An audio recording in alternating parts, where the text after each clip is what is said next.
네, 반갑습니다. 뭐 제가 한양대학 병원에서는 이제 직원분들 상대로 몇 차례 강의를 한 적이 있었지만, 이게 보건의료노조 이제 전국 단위에서 이렇게 귀한 만남을 가지게 된 것은 처음이 아닌가 싶습니다.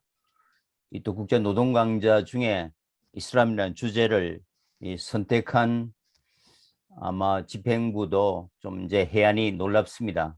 그만큼 우리 사회가 이 다양성에 대한 존중과 또 이제 소외되고 이제 주변 변방도 중심에 놓고 보려고 하는 어떤 사회적 인식이 확산되고 있는 분위기와 맞아떨어져서 전공자로서 의미가 있다고 생각합니다.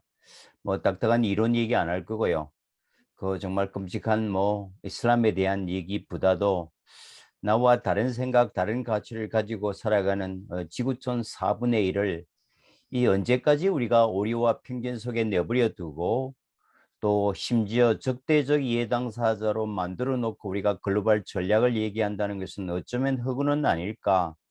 정말 이제는 이 친미 반미라고 하는 이데올로기 논쟁을 훨씬 뛰어넘어서 내가 세상의 중심이 돼서, 내가 인식의 주체가 돼서 이 글로벌 문화권을 있는 그대로 들여다보는 이런 발상의 전환이 이 AI 시대 4차 산업혁명을 준비하는 이 과정에서 의미 있는 일은 아닌가. 왜냐하면 우리는 한국은행이나 OECD 통계 공히 OECD 35개 국가 중에서 무역 의존도가 가장 높은 나라이고, 또 앞으로도 이 구조는 크게 바뀔 것 같지 않습니다.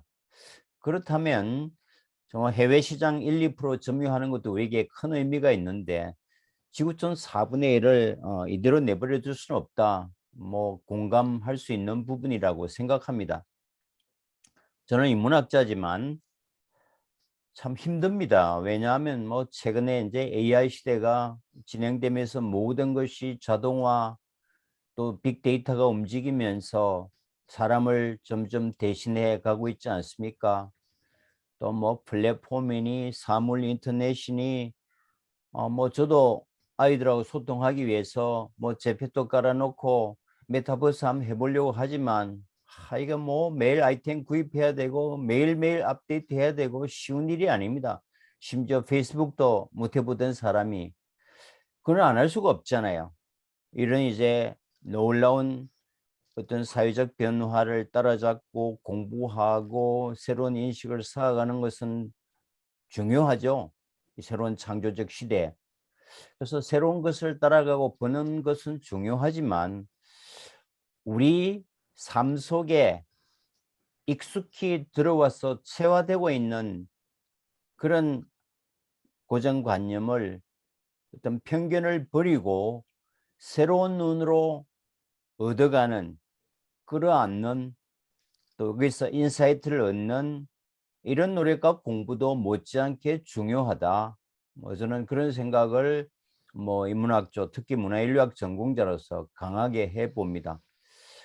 그럼 저는 83년에 국립 이스탄불 대학에 공부 잘하는 내 천재 동기생들이 다 미국 유학 가는 비행기를 탈 때 그 당시로서는 매우 드물게 반대편으로 가서 이스탄불 대학에서 박사학위를 하고 오랫동안 모교에서 교수 생활을 하다가 이제 한양대학에서 정년하고 지금 성공회 대학에 가 있어서 올해로 만 40년 이 공부를 하고 있습니다.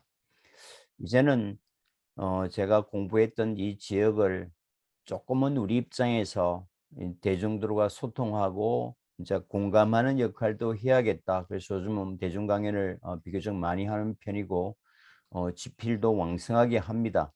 그래서 이제 작년에는 이 오리엔트 중동 1만 2천 년 서사시를 40년 동안 정리한 책 인류 본사가 작년 12월 30일 올해의 책 단 한 권을 뽑는 출판문화 대상을 받았습니다.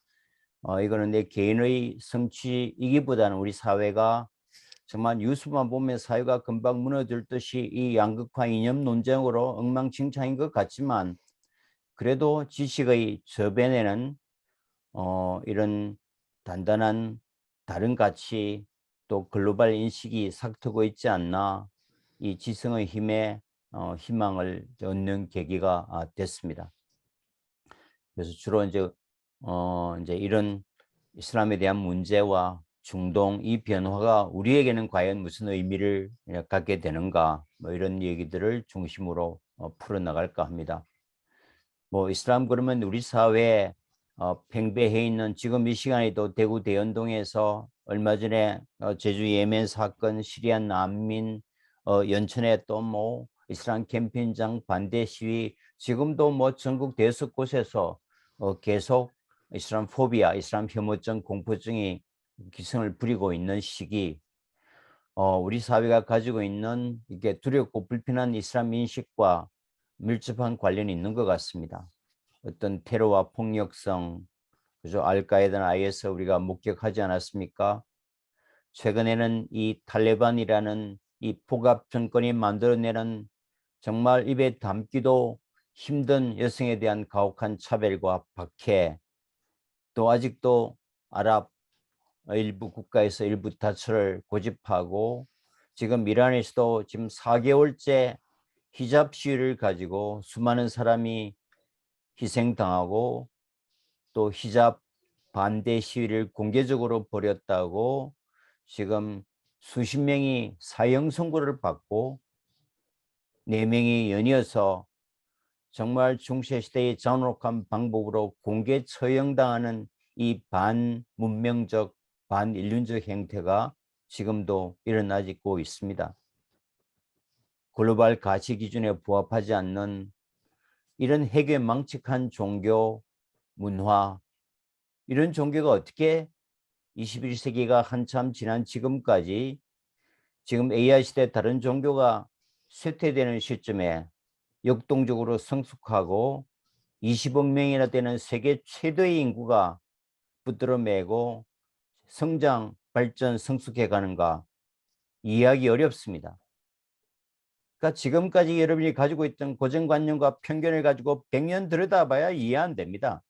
그렇기 때문에 들여다보는 관점과 어떤 팩트 체크에 대한 방문론을 바꾸지 않으면 이해가 안 될 겁니다. 그리고 이대로 편견과 오류 속에 그 형편없는 놈 지구촌에서 사라져 버리면 좋겠다는 이 인식을 가지고 살아갈 수는 없잖아요. 지구촌 4분의 1인데요. 우리가 글로벌 보편가치 기준에서 바꿀 수 있는 것은 국제연대를 통해서 바꿔 나가야겠지만 우리가 잘못 알고 있는 것은 문화 상대주의자의 입장에서 그 사람들이 이해하면서 끌어안고 가는 이 투 트랙의 접근이 저희 시작에 필요한 겁니다. 알카에다 이슬람권 내에서의 지지율은 한 3% 정도 됩니다. 우리 학계 분석에 의하면 IS 알자지라 방송의 자체 여론조사에 하면 IS 이슬람권 내에서의 지지 세력은 한 1% 정도 됩니다. 알카에다와 IS는 이슬람의 유엔이라고 하는 OIC 이슬람권의 공식적인 견해는 알카에다와 IS에 바라보는 공식적인 견해입니다. 반이슬람적 범죄 집단입니다. 이슬람권 내에서도 지지율이 거의 없고 공식적으로 반이슬람적 범죄 집단이라고 규정한 이 알카에다와 IS 같은 이런 반인륜적 이 깡패 집단들이 이슬람이라는 급제를 쓰고 이슬람을 내세운다고 해서 이게 이제 99%의 서구와 협력 공존하면서 함께 살아가려고 하는 건강한 주류 공동체 전체를 이슬람이걸 테러리스트로 동일화해서 버리고 간다면 과도한 일탈된 행위의 과도한 일반화 보편화가 우리가 이슬람 세계에서 갖고 있는 편견과 우리의 결정적 배경인 것 같습니다. 따라서 우리가 국제사회의 책임 있는 일원으로 글로벌 가치를 지향하는 최선진 문화민족으로 이런 알카에다나 IS, 탈레반에 의한 여성 인권에 대해서는 목소리를 내고 우리가 책임 있는 국제적 역할을 다 함과 동시에 우리와 함께 살아가야 되는 95% 이상의 건강한 주류 공동체는 무한으로 포용하고 끌어안아야 되는 겁니다. 이걸 우리가 선택적 전략이라고 하는데 상당히 뭐 제법 지식이라고 행치하는 조차도 이걸 구분 못하는 겁니다. 그래서 일탈된 반이슬람적 범죄 행위의 그 급질을 보고 이슬람 전체를 테러리스트 이 전근대적 형편없는 종교로 이제 일반화 보편화하는 것에서 우리가 얼마만큼 자유롭게 있는 그대로 볼 건가 하는 이제 문제가 우리 과제로 남아 있는 겁니다. 우리는 이해할 수 없지만 우리가 이해하지 못한다고 틀린 것은 아닙니다. 다른 것은 다만 다를 뿐입니다. 우리는 흔히 우리와 다른 것은 틀리다고 생각하고 잘못된 것이라고 생각하잖아요. 이게 큰일입니다. 그죠?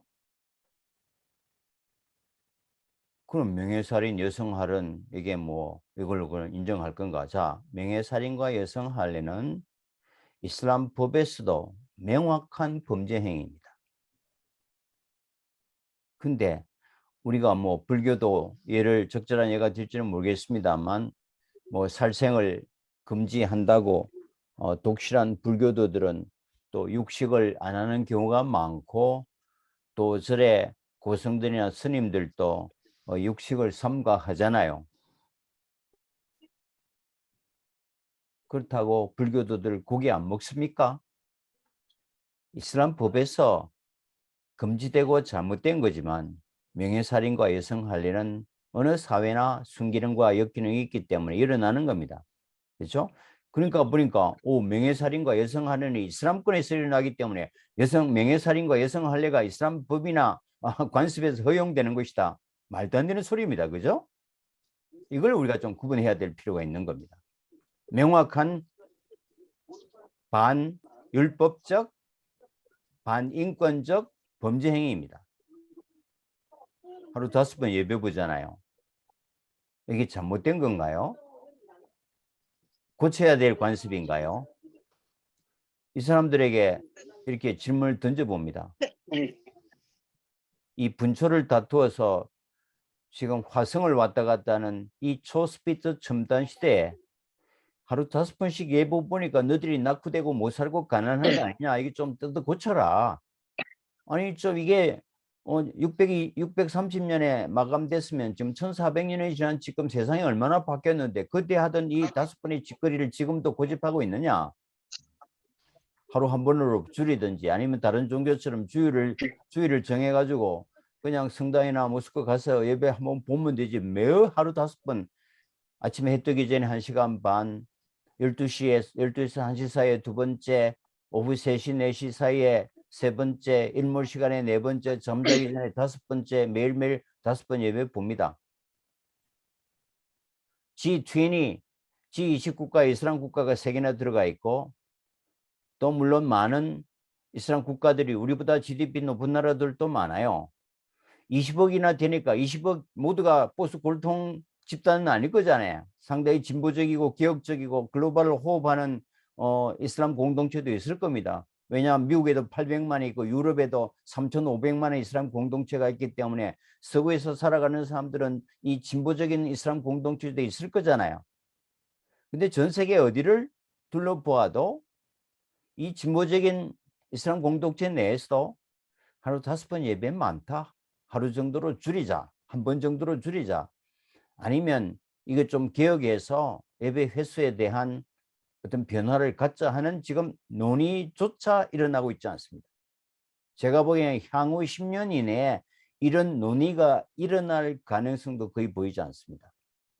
그러면 왜 그럴까라는 문제를 우리가 고민해야지. 이 새끼들 뭐 아직도 5번 예배 보고 있어. 정말 한심한 놈들이다. 수업하다고도 예배 본다고 뭐 그러고 밥 먹다고도 예배 본다고 그러고 그죠? 뭐 저도 20대 저는 대학원 때는 너무나 지금도 뭐 진보학자로 분류되고는 있습니다만은 굉장히 저항적이고 저돌적으로 질문 많이 하고 많이 부닥쳤습니다. 뭐 거기서 살아가면서.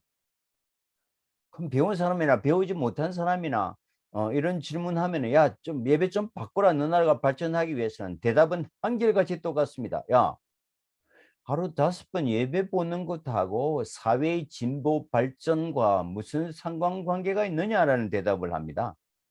그러면서 예를 드는 게 너희들 하루 3끼 밥 먹지 않느냐? 뭐 정말 힘든 소외 계층도 있어서 얘가 적절하지 않을 수도 있겠습니다만 요즘은 오히려 새끼 밥 먹는 것을 2끼로 줄이면 대사증후군도 줄어지고 영양 상태도 좋아지고 이 당뇨도 줄어지고 하는 이 현대병의 또 이제 순기능도 있지 않습니까? 그런데 저는 아무리 첨단 스피드 시대로 가도 때를 죽여도 하루 새끼 밥 먹는 것을 2끼로 줄일 생각 전혀 없고, 실제로 많은 사람들이 그러면은 새끼를 좀 한 끼를 줄여보자.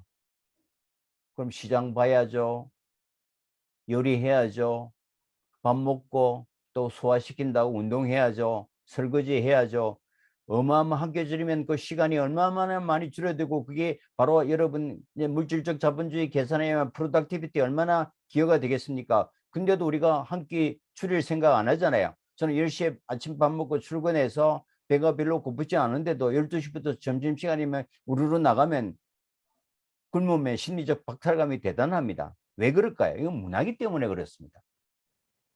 마찬가지로 이 사람들은 나는 육체적 배고픔 채우는 한 끼 밥은 포기할 수 있어도 나의 영혼의 배고픔 채우는 5끼의 예배는 포기할 수 없다. 이 사람들의 일관된 생각입니다. 따라서 예배는 종교적 의례를 뛰어넘어서 이미 삶 속에 체화돼서 함께 움직이는 문화적 일부가 된 겁니다. 그래서 이슬람을 우리가 종교로 보면 이해가 잘 안 되고 삶 속에 완전히 녹아 움직이는 문화적 체계로 보는 겁니다. 이건 이제 우리가 이해해야죠. 그들을 보고 야 바꾸라고 얘기할 수 없는 겁니다. 한 달간의 단식도 마찬가지입니다. 한 달간의 단식은 공동체 의식을 높이고, 가진 자 갖지 못한 자, 권력이 있는 자 없는 자, 부자 가난한 사람 모두가 똑같은 조건에서 이 배고픔의 고통을 공동체 전체가 감내해 보는 겁니다. 돈 좀 있다고 권력이 있다고 말로만 약자를 보살피고 기부하고 헌금하고 내가 좀 가난한 사람에게 복지를 베푼다, 레토릭은 효과가 없다는 겁니다. 진정한 나눔이 아니라는 거죠. 권력 있는 자 없는 자, 부자 가난한 사람이 똑같은 조건에서 함께 굶으면서 체험적 경험을 통해서 배고픈 사람이나 약자나 빼앗긴 자의 고통과 쓰림과 아픔이 얼마나 힘든가를 절실히 느껴 보기도 하는 공동체 정신입니다. 1400년 동안 내려오는 겁니다. 저는 이게 없어질까 봐 걱정입니다. 이런 우리가 생각하는 그런 얄팍한 역기능 이외에 그 사회가 이걸 포기할 수 없는 어마어마한 공동체적 순기능이 있기 때문에 21세기에도 한 달간 단식을 일주일로 줄이자, 뭐 하루 이틀 우리가 기아 체험하면 되지, 이런 논의조차 일어나지 않고 있는 겁니다. 다른 생각과 다른 문화적 배경이 존재하는 지구촌의 4분의 1이 있다. 우리가 적극적으로 이해해야 되잖아요. 그 사람들을 바꾸라고 요구할 수는 없다. 물론 이제 글로벌 보편 가치 기준에 어긋나는 무슨 여성 인권이나 차별, 반인권적 문제에 대해서는 우리가 당연히 목소리를 높여가야겠죠. 일부 기독교 사회에서 한국 사회가 이슬람을 용인하면 뭐 이대로는 이슬람 국가가 된다, 뭐 인터넷에 도배돼서 지금도 떠돌아다닙니다.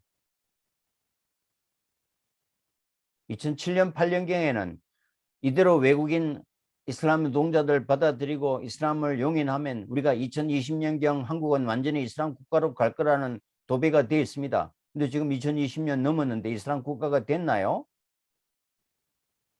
한국 내 이슬람 0.1% 정도밖에 안 됩니다. 0.1%가 채 안 됩니다. 근데 30년 전이나 30년 후나 0.1% 그대로 유지되고 있습니다. 이런 초등학교 유치원생도 이해할 수 있는 이런 수학적, 통계적, 논리적 상식이 제법 이름께나 알려져 있는 오피니언 리더라고 자처하는 우리 사회의 지도층이라고 하는 사람들이 이걸 믿고 떠들고 다니고 있어요. 이 시간에도. 참 이걸 어떻게 설명해야 될지 전공자로서는 난감하게 이럴 데가 없습니다. 이거 아니라고 얘기하면 저 사람 뭐 이슬람 전파, 이슬람 뭐 비밀 자금을 받고 떠든다고 또 그냥 안티들이 달라붙어 가지고 말도 함부로 못하는 세상에 우리가 살고 있습니다. 자, 이런 이제 이게 부정적 이미지가 이제 팽배했는데, 근데 한편 우리가 당면한 실체를 보면 뭐 지구촌 4분의 1 시장이고, 전통적으로 건설 브랜드 에너지 전자 자동차 메이드 인 코리아가 시장 점유율 다 1위입니다. 우리 지난 40년 동안 우리 기업이 해외에서 벌어먹었던 건설 플랜트 수주 평균 70% 중동에서 했고, 지금도 이 퍼센트 유지되고 있습니다. 돈 벌어먹을 때는 여기밖에 없습니다. 캐시플로우가 드는 이렇게 도는 시장이 어디 있나요? 사우디 왕세자가 한꺼번에 와서 지금 40조 풀고, 뭐 대통령이 아랍에미리트에 가서 뭐 이상한 말 해서 이제 외교 참사 뭐 말실수해서 난리 야단 법석을 떨고 있지만, 또 뭐 37조씩 이제 셀제 해오는 과거의 전통 산업에서 이제 중동은 미래 산업의 피할 수 없는 미래 산업의 파트너가 이미 되었습니다. 수소 산업, 그린 수소, 특히 우리 방위 산업, 작년을 기점으로 우리가 무기 수입국에서 무기 수출국으로 역전됐지 않습니까? 어디 팔아먹나요? 다 아랍에미리트, 이집트, 터키, 요르단, 사우디아라비아, 여기 방위산업 다 팔아먹는 것보다 K2, K9 자주포, K2 대포, 그 다음에 연습용 헬리콥터, 천궁이 방어 미사일 체제, 그 다음에 할랄, 우리 대기업들이, 중소기업들이 어마어마하게 할랄 인정을 받아서 팔아먹고 있습니다. 3조 달러입니다. 3조 시장이 아니고 3조 달러 시장입니다. 바이오메디칼, 우주산업, K컬처 같은 어마어마한 생존적 파트너다.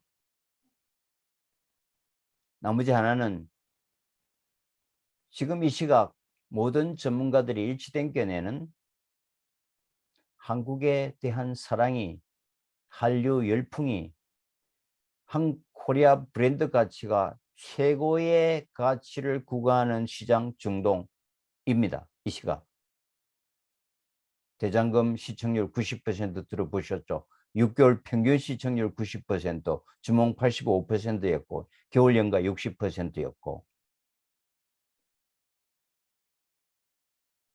BTS 2018년 사우디 리야드 공연했고, 지금 이제 블랙핑크 공연해서 좀 난립니다. 그 사람들은 코리아를 좋아하고, 미디엄 코리아를 미친 듯이 팔아주고,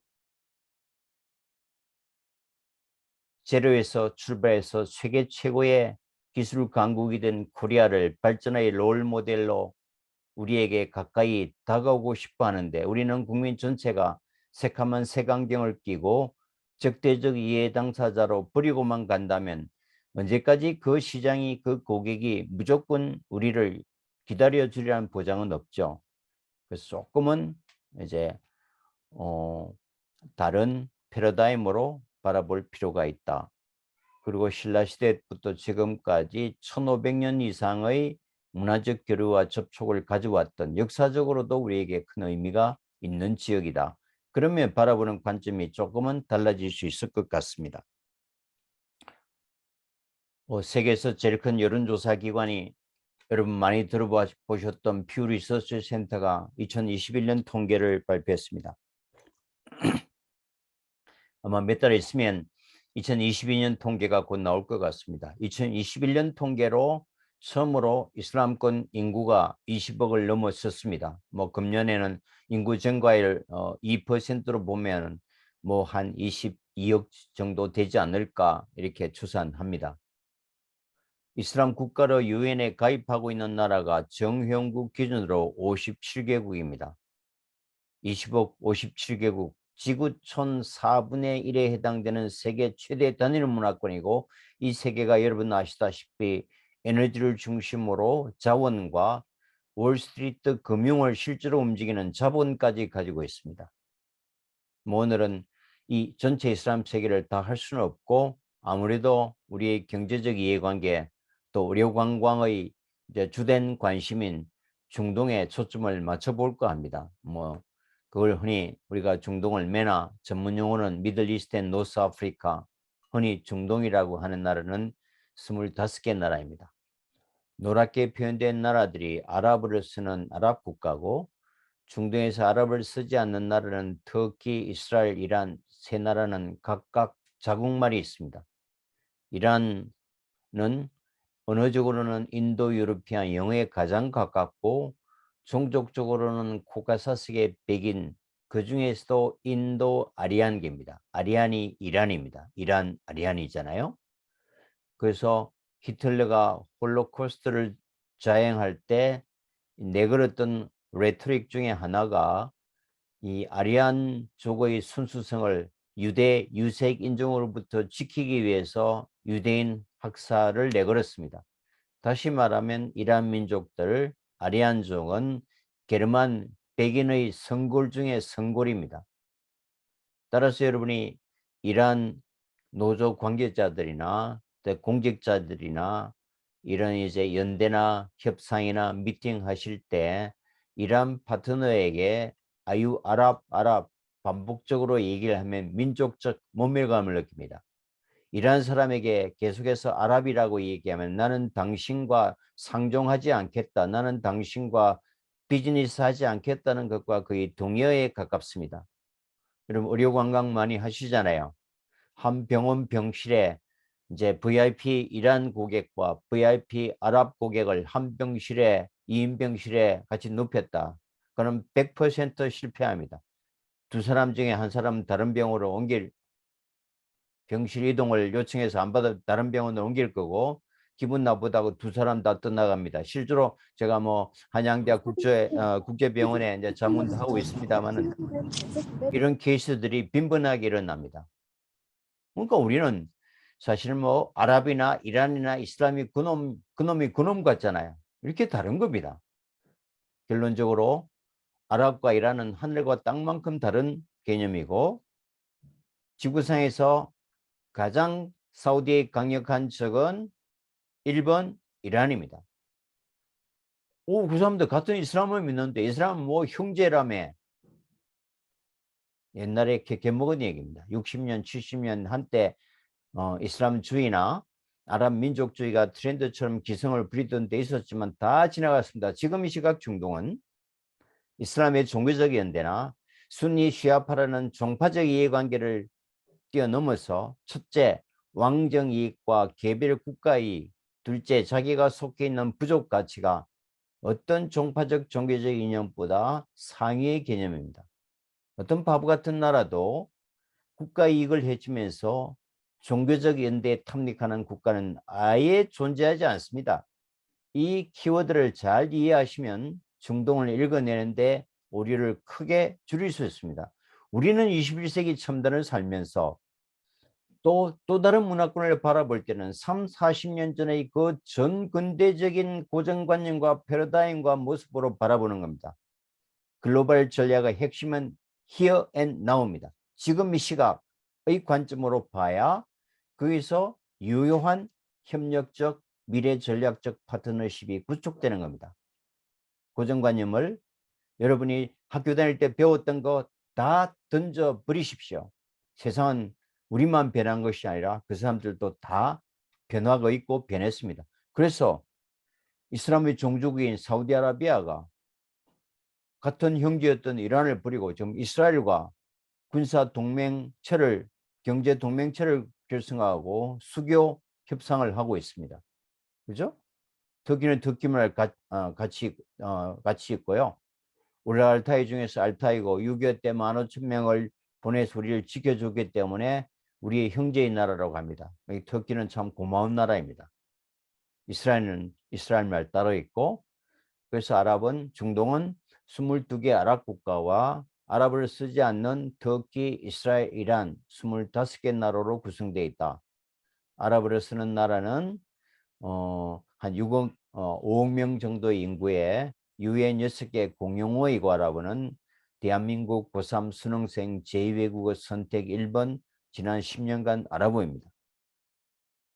근데 우리 젊은 세대들도 아랍에 대한 관심이 급증하고 있습니다. 물론 뭐 입시 전략의 결과 얘기는 하겠습니다만 자, 두 번째 주제는 이제 우리가 지난 3년간 특히 여러분들의 그 헌신적인 고통과 열정과 이 방역 덕분에 우리가 무사히 이 위기를 넘어가고 있어서 이런 기회를 들어서 이제 병원 관계자 이 또 보건노조 분들에게 국민의 한 사람으로 감사를 드릴 수밖에 없고요. 드려야 되고 그럼 이 코비드가 끝나가는 코비드 19 세계적으로는 그러니까 시대에 우리가 지금 공부하고 있는 중동에서는 어떤 현상들이 생겼을까?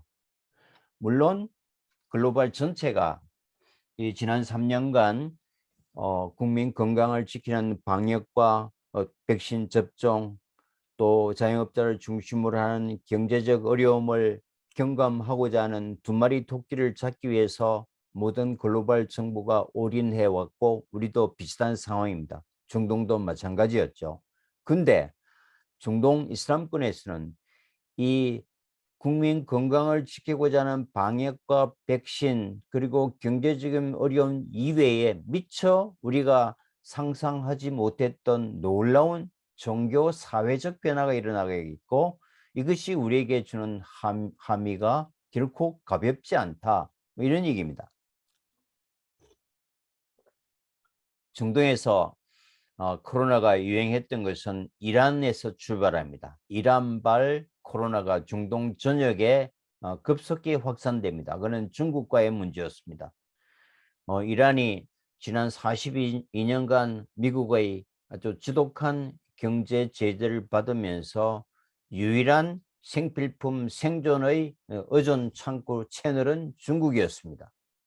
근데 우한발 이제 코로나가 확산되면서 거의 모든 글로벌 국가가 이제 중국과의 어떤 관계 교류를 차단하면서 이제 코로나 방역에 올인해 왔지 않습니까?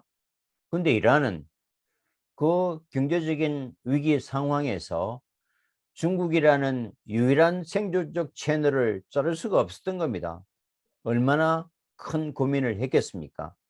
국무회의를 하고 이 정책 위반자들이 고민을 했습니다. 과연 코로나부터 국민 건강을 지켜내는 것과 당장 먹고 살아야 되는 생필품의 공급이라는 두 가지 선택을 놓고 결국 생존, 하루하루의 생존을 선택할 수밖에 없었죠. 그 글로벌이 중국과 차단할 때 이란은 중국에 대한 문을 열 수밖에 없었습니다. 그래서 바로 이란에서 코로나가 급증하고 하여튼 통계가 잡히지 않고 그때는 이 진단 키트도 이제 경제 제재에 묶여가지고 들어가지 못했으니까 도대체 코로나가 얼마나 확산되고 몇 명이 걸렸는지 통계조차 불투명한 그런 완전히 케이오스 상태에서 바로 이제 이란의 모든 거래는 아랍에미레이트의 두바이에서 이루어집니다. 두바이에서 지금 약 한 60만 명의 이란인들이 두바이에 나와 있고 약 8천 개의 기업이 이제 미국 제재하에서 이제 경제 교류를 하는 겁니다.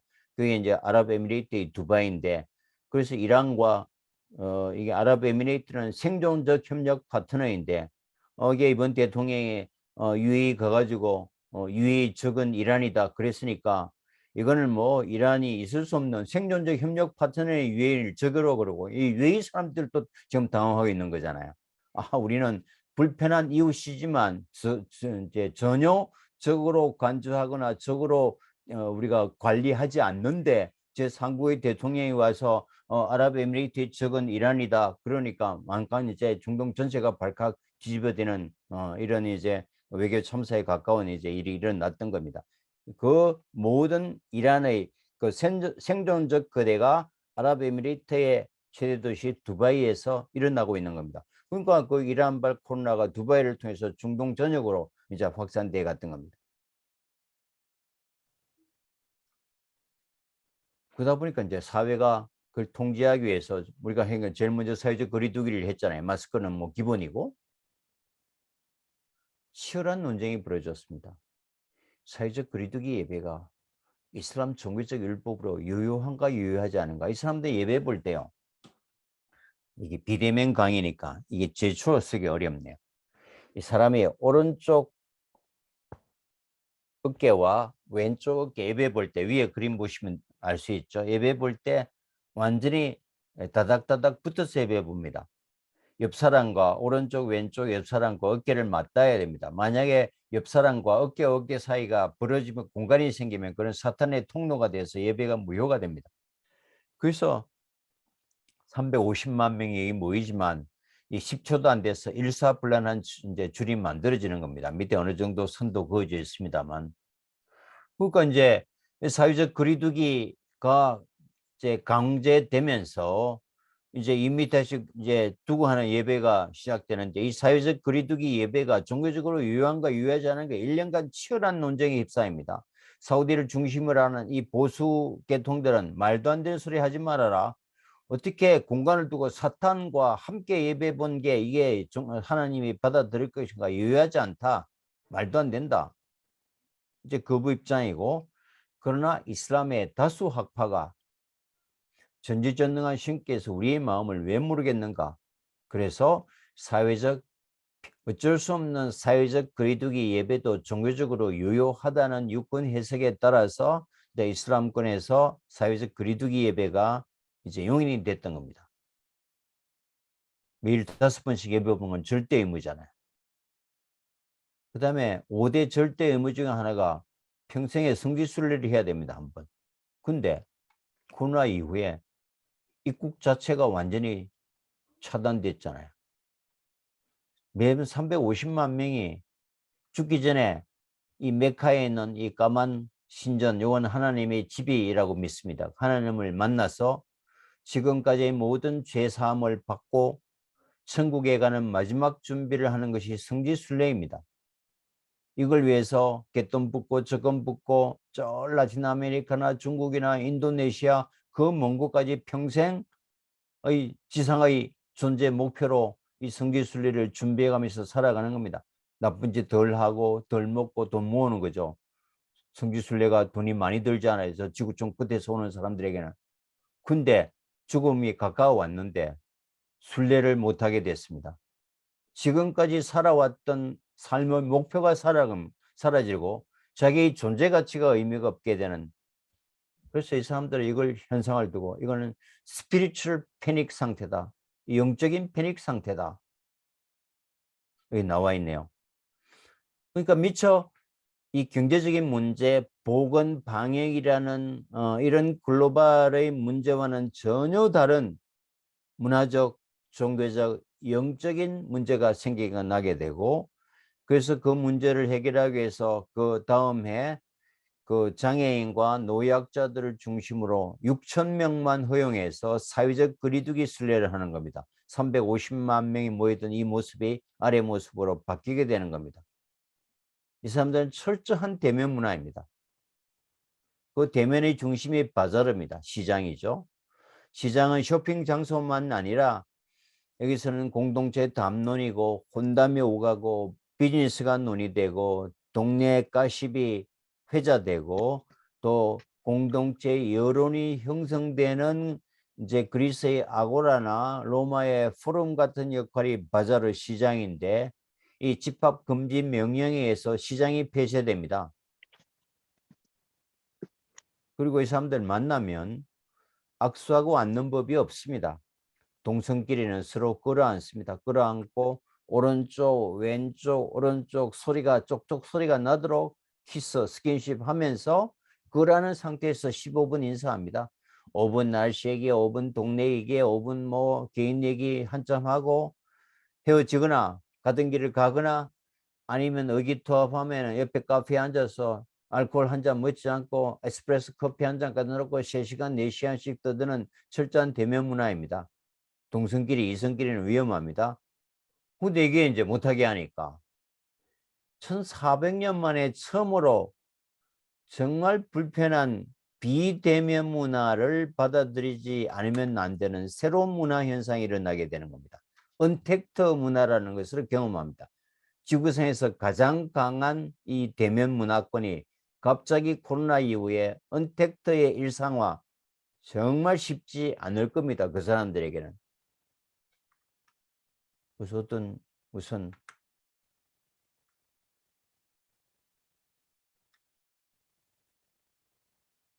홈쇼핑 난리 났죠. 시장이 폐쇄되니까. 그래서 우리 뭐 모든 기업들이 지금 뭐 홈쇼핑 다 나가 있습니다. 홈쇼핑은 남성보다도 여성의 역할이 크잖아요. 다 채널권을 여자들이 갖고 남편 출근하면서 카드 주고 야 시장 봐놔라. 지금까지 여성은 이슬람 사회에서 가부장적 부계 중심의 사회에서 상대적으로 소외되고 역할이 제한되고 어떤 소비 주체로서의 기능이 억제되어 왔는데 이제 20억의 반이면 여성 소비자가 10억의 자기가 직접 물건을 고르고 선택하고 구매할 수 있는 전혀 다른 시장 패러다임이 급속히 형성되는 겁니다. 그러니까 10억 여성 소비자 시장이 급속히 등장하게 되는 이건 놀라운 변화입니다. 저는 주기적으로 광화문에 있는 동안면세점에 가끔 가는데 뭐 분기별로 뭐 갑니다. 일부러 이 가난한 교수가 뭐 명품 쇼핑하러 가겠습니까? 트렌드를 읽어보러 갑니다. 1층에서부터 그 4층까지 한 반나절 빙빙 돌아다닙니다. 광화문 근처에 사무실 있는 사람들 한번 가보십시오. 완전히 다 바뀌었습니다. 오리엔탈풍으로 다 바뀌었습니다. 에르메스, 베르갈덴, 구찌, 프라다 다 아라베스크 디자인이 등장하고요. 핸드폰이나 이제 식기 그릇이나 스카프나 또 화장품 세팅까지도 완전히 오리엔탈풍으로 다 바뀌었습니다. 왜? 10억의 여성 소비자가 직접 전출하는데 이 글로벌에 이걸 놓칠 리가 없죠. 또 소비력을 가진 소비자잖아요. 그럼 우리는 미처 3년 동안 이제 뭐 경제적 고통과 방역에 치중하고 있는 동안에 또 다른 이런 어마어마한 이제 환경 변화들이 생겨나고 있다.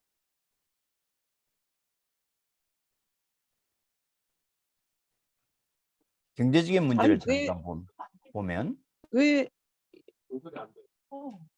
와이파이 그래? 이 블루투스 이어폰으로 연결이 안 돼.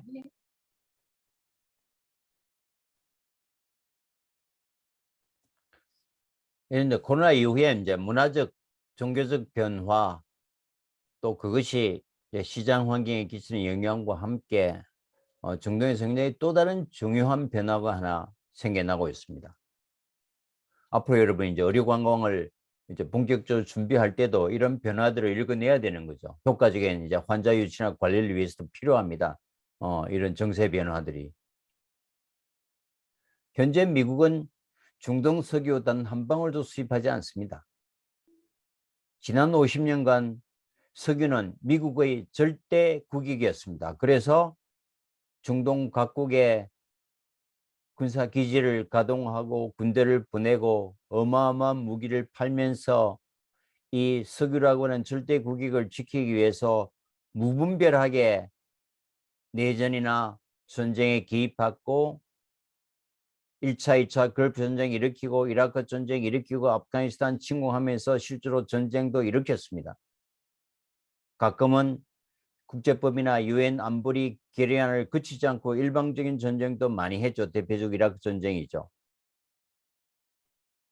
그거는 석유라고 하는 절대 국익을 지키기 위한 뭐 그런 필연적 선택이었을 겁니다. 근데 석유가 한 방울도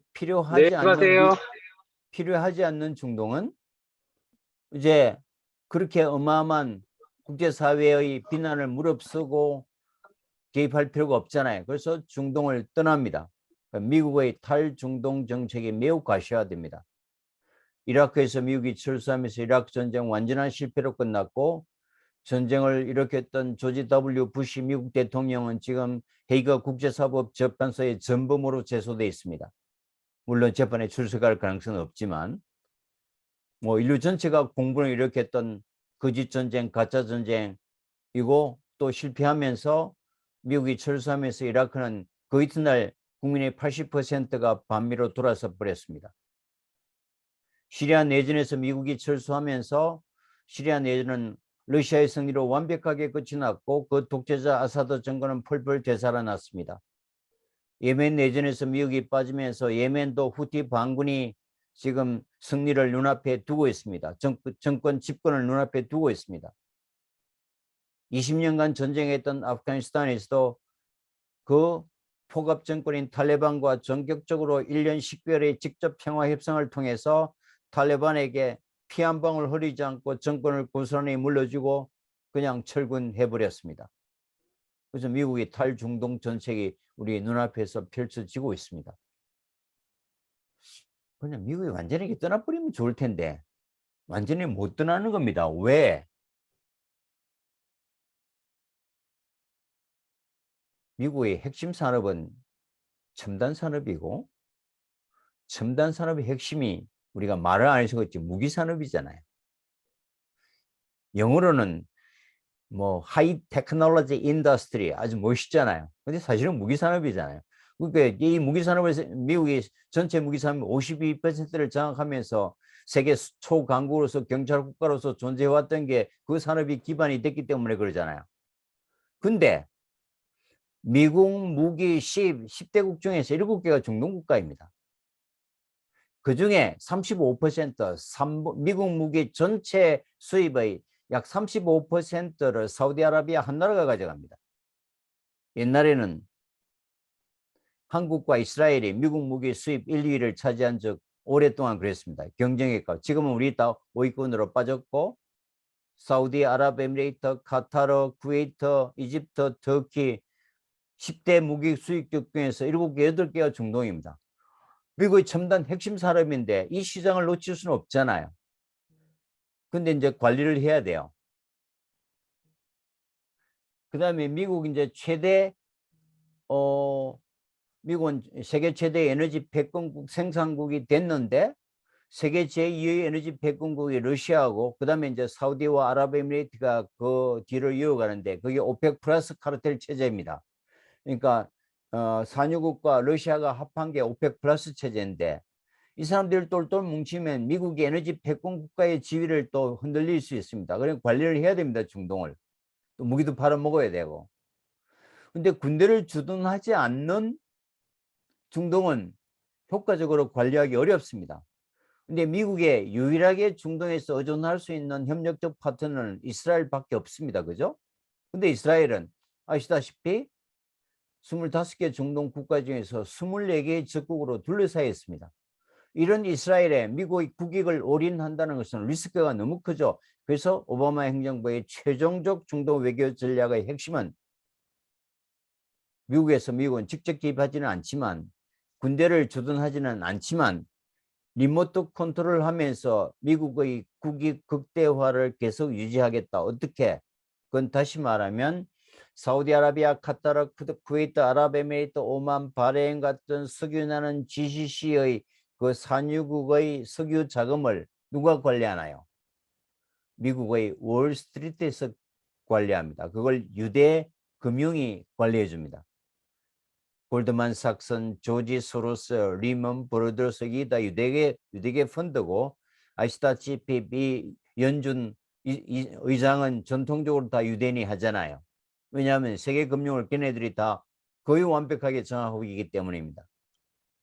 그래서 이스라엘에는 의존하기 어렵지만 그 생명선을 잡고 있는 그 미국의 산유국들과 이스라엘이 외교관계를 수립하고 전혀 다른 새로운 군사 경제 동맹체로 만들어 놓고 미국은 이제 중동을 리모트 컨트롤 하겠다. 이게 오바마 행정부의 최종적 중동 외교 전략입니다.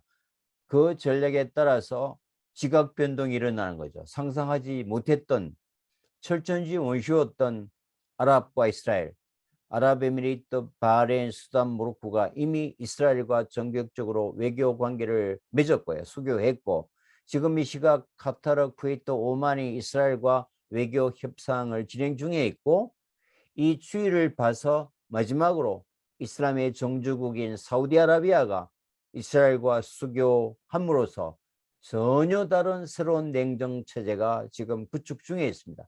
이거는 이미 되돌릴 수 없는 트렌드입니다. 시간의 문제만 남은 거죠. 전혀 다른 새로운 지각 변동이 일어나고 있다.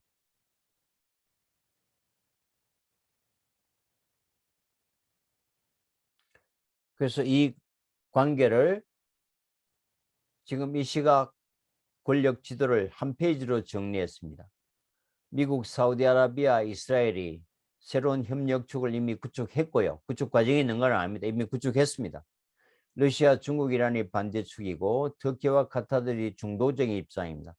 그래서 이제 아랍에미리트, 이집트, 바레인, 모로코가 이 라인에 줄을 섰고 이라크, 시리아, 레바논이 반대축이고 이런 나라들이 자국의 이해관계에 따라서 지금 이쪽 저쪽으로 지금 눈치를 보고 있습니다. 이건 딱 고착된 건 일직선에 이미 확고한 거고 여기는 공간이 지금 남아있는 거는 여기는 권력 거리입니다. 왔다 갔다 하고 있습니다. 이게 다 의미가 있는 겁니다. 제가 일부러 삐뚤삐뚤하게 쓴 거 아닙니다. 예멘과 리비아는 지금 내전 상태이기 때문에 내전 이후에 어떤 정권이 헤게모니를 잡느냐에 따라서 향방이 바뀌겠지만 확 왼쪽으로 확 오른쪽으로 갈 가능성은 매우 약해 보입니다. 이게 오늘날 이 시각의 권력지대인데 문제는 지금까지는 지난 50년간 이 냉전 체제가 고정불변의 권력 관계였는데 역학 관계였는데 이제는 1, 2년 사이에도 확 이쪽 저쪽으로 갈 수 있는 매우 가변적 현상이 생기는 겁니다. 그러니까 우리가 이제 중동을 바라보는 기본적 전략이 달라져야 되는 겁니다. 과거에는 카타르와 사우디아라비아 환자를 한 병원에 섞어 놓으면은 정말 얘네도 호흡이 잘 맞았어요. 예배도 같은 예배실 같이 공간 마련해 줘도 되고 할랄 음식도 뭐 같은 병동에 줘도 되고 또 뭐 얼마나 또 그 아랍어 통역도 한 사람만 써도 되고 효율성이 많았지만 지금 사우디아라비아와 카타르를 한 병동 한 병실에 갖다 놓으면 소통이 안 됩니다. 지금 이 시각은. 이란만 그런 게 아니라 이런 역학관계가 환자 관리나 환자 유치에 있어도 직접적인 영향을 미치게 되는 겁니다. 이 남은 문제가 아닌 거죠. 그래서 이게 이 놀라운 변화를 이제 세심하게 분류하고 이해하고 접근하는 노력도 필요해 보인다.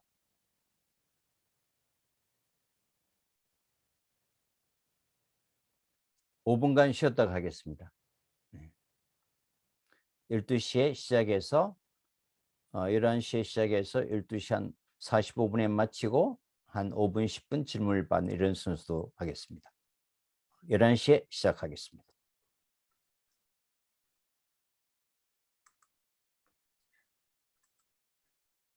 그리고 뭐 쉬는 시간이나 중간중간에 질문창을 채팅방에 미리 올려놓으시면 채팅방에 올라와 있는 질문부터 먼저 처리를 하고 답변을 드리는 방식으로 하겠습니다.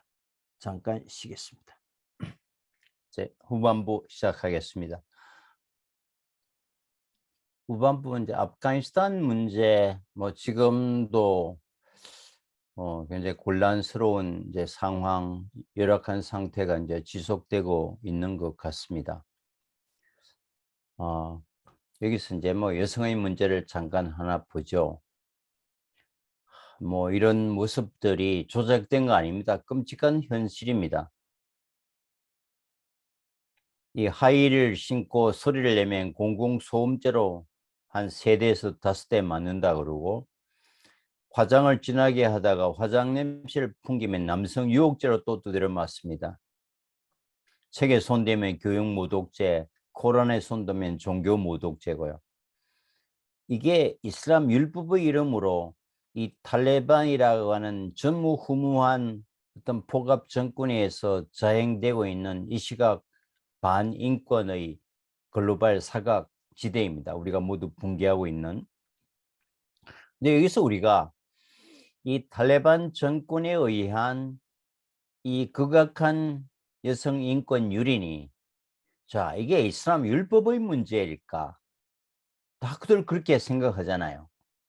아니면 그 탈레반이라는 특수한 이 종족 집단이 만들어내는 관습과 악습일까? 아니면 그 사회가 가지고 있는 민도나 교육 수준, 경제력, 여성들의 인식 문제일까? 왜냐하면 우리가 정확한 분석을 해야 적확한 예측이 가능하잖아요. 1번, 2번의 문제 어느 정도 전혀 관련이 없는 것은 아니지만 본질적인 문제는 이 사회가 가지고 있는 민도나 경제력이나 여성의 인식의 문제인 것 같습니다. 그러면 이제 그런 예측을 한다면 제가 보기에는 이거는 길어야 5년, 3년 이내에 혁명적 변화가 일어날 가능성이 크다. 뭐 어떻게 그렇게 단언할 수 있는데, 우리 지도를 한번 보시면 위에가 아프가니스탄이고 남쪽이 파키스탄입니다. 지금 빨간 여기 간다하르가 이게 탈레반의 거점 수도입니다. 간다하르가. 근데 카불 전체 수도는 여기 카불의 오른쪽 동북 쪽에 있죠. 근데 이 탈레반을 구성하고 있는 아프가니스탄의 주력 종족이 파슈툰 종족인데 전체가 한 4,500만여 되는 이 일대 최대 종족 집단입니다. 근데 영국과 러시아가 그레이트 게임을 하면서 이걸 자기 힌두쿠시 산맥을 경계를 두 나라를 쪼개버렸죠. 그러니까 4,500만여 되는 큰 종족 집단이 3분의 1은 아프가니스탄 국민이 되고 3분의 2는 파키스탄 국민이 된 겁니다. 같은 종족, 같은 종교, 같은 전통, 같은 역사를 공유했던 종족입니다. 그렇죠? 근데 이 국경이 여기 뭐 2640km로 나와 있네요. 이 국경이 2640km고 여기 이제 힌두쿠시 산맥의 자락인데 뭐 평균 줄령이 5,000m, 6,000m 정도 됩니다. 여러분 5,000m 산 꼭대기에 미군이 장비를 갖추고 올려놓으면 산소가 부족해서 산소통 안 매면 가만히 서 있지도 못하죠. 100m, 1km씩 수도 2,600명이 필요한 거고, 그죠? 100m씩 쓰면 26,000명이 필요하면 아프가니스탄 투입된 미군 다 보초 세워도 모자랄 수 있습니다. 근데 미국의 사각지대입니다. 이 국경을 통해서 2,600의 접경을 통해서 20년 동안 남쪽의 그 동족 집단으로부터 무한의 용병과 물자를 리크루트하면서 아프가니스탄을 실제로 통치해 왔던 겁니다. 탈레반이. 그러니까 카불의 중앙정부는 카불 일부만 통치하고, 그러니까 미국이 떠나니까 하루아침에 정부군이 무너지면서 손 하나 까딱하지 않고 아프가니스탄 전체를 탈레반이 차지할 수 있었던 겁니다. 그러니까 결국 아프가니스탄의 실질적인 권력 주체는 탈레반이기 때문에 미국 바이든 행정부가 미국의 아프가니스탄의 협력적 파트너, 미래 파트너를 중앙정부가 아닌 탈레반을 선택하고 평화협상을 하고 미국이 아프가니스탄을 떠난 겁니다.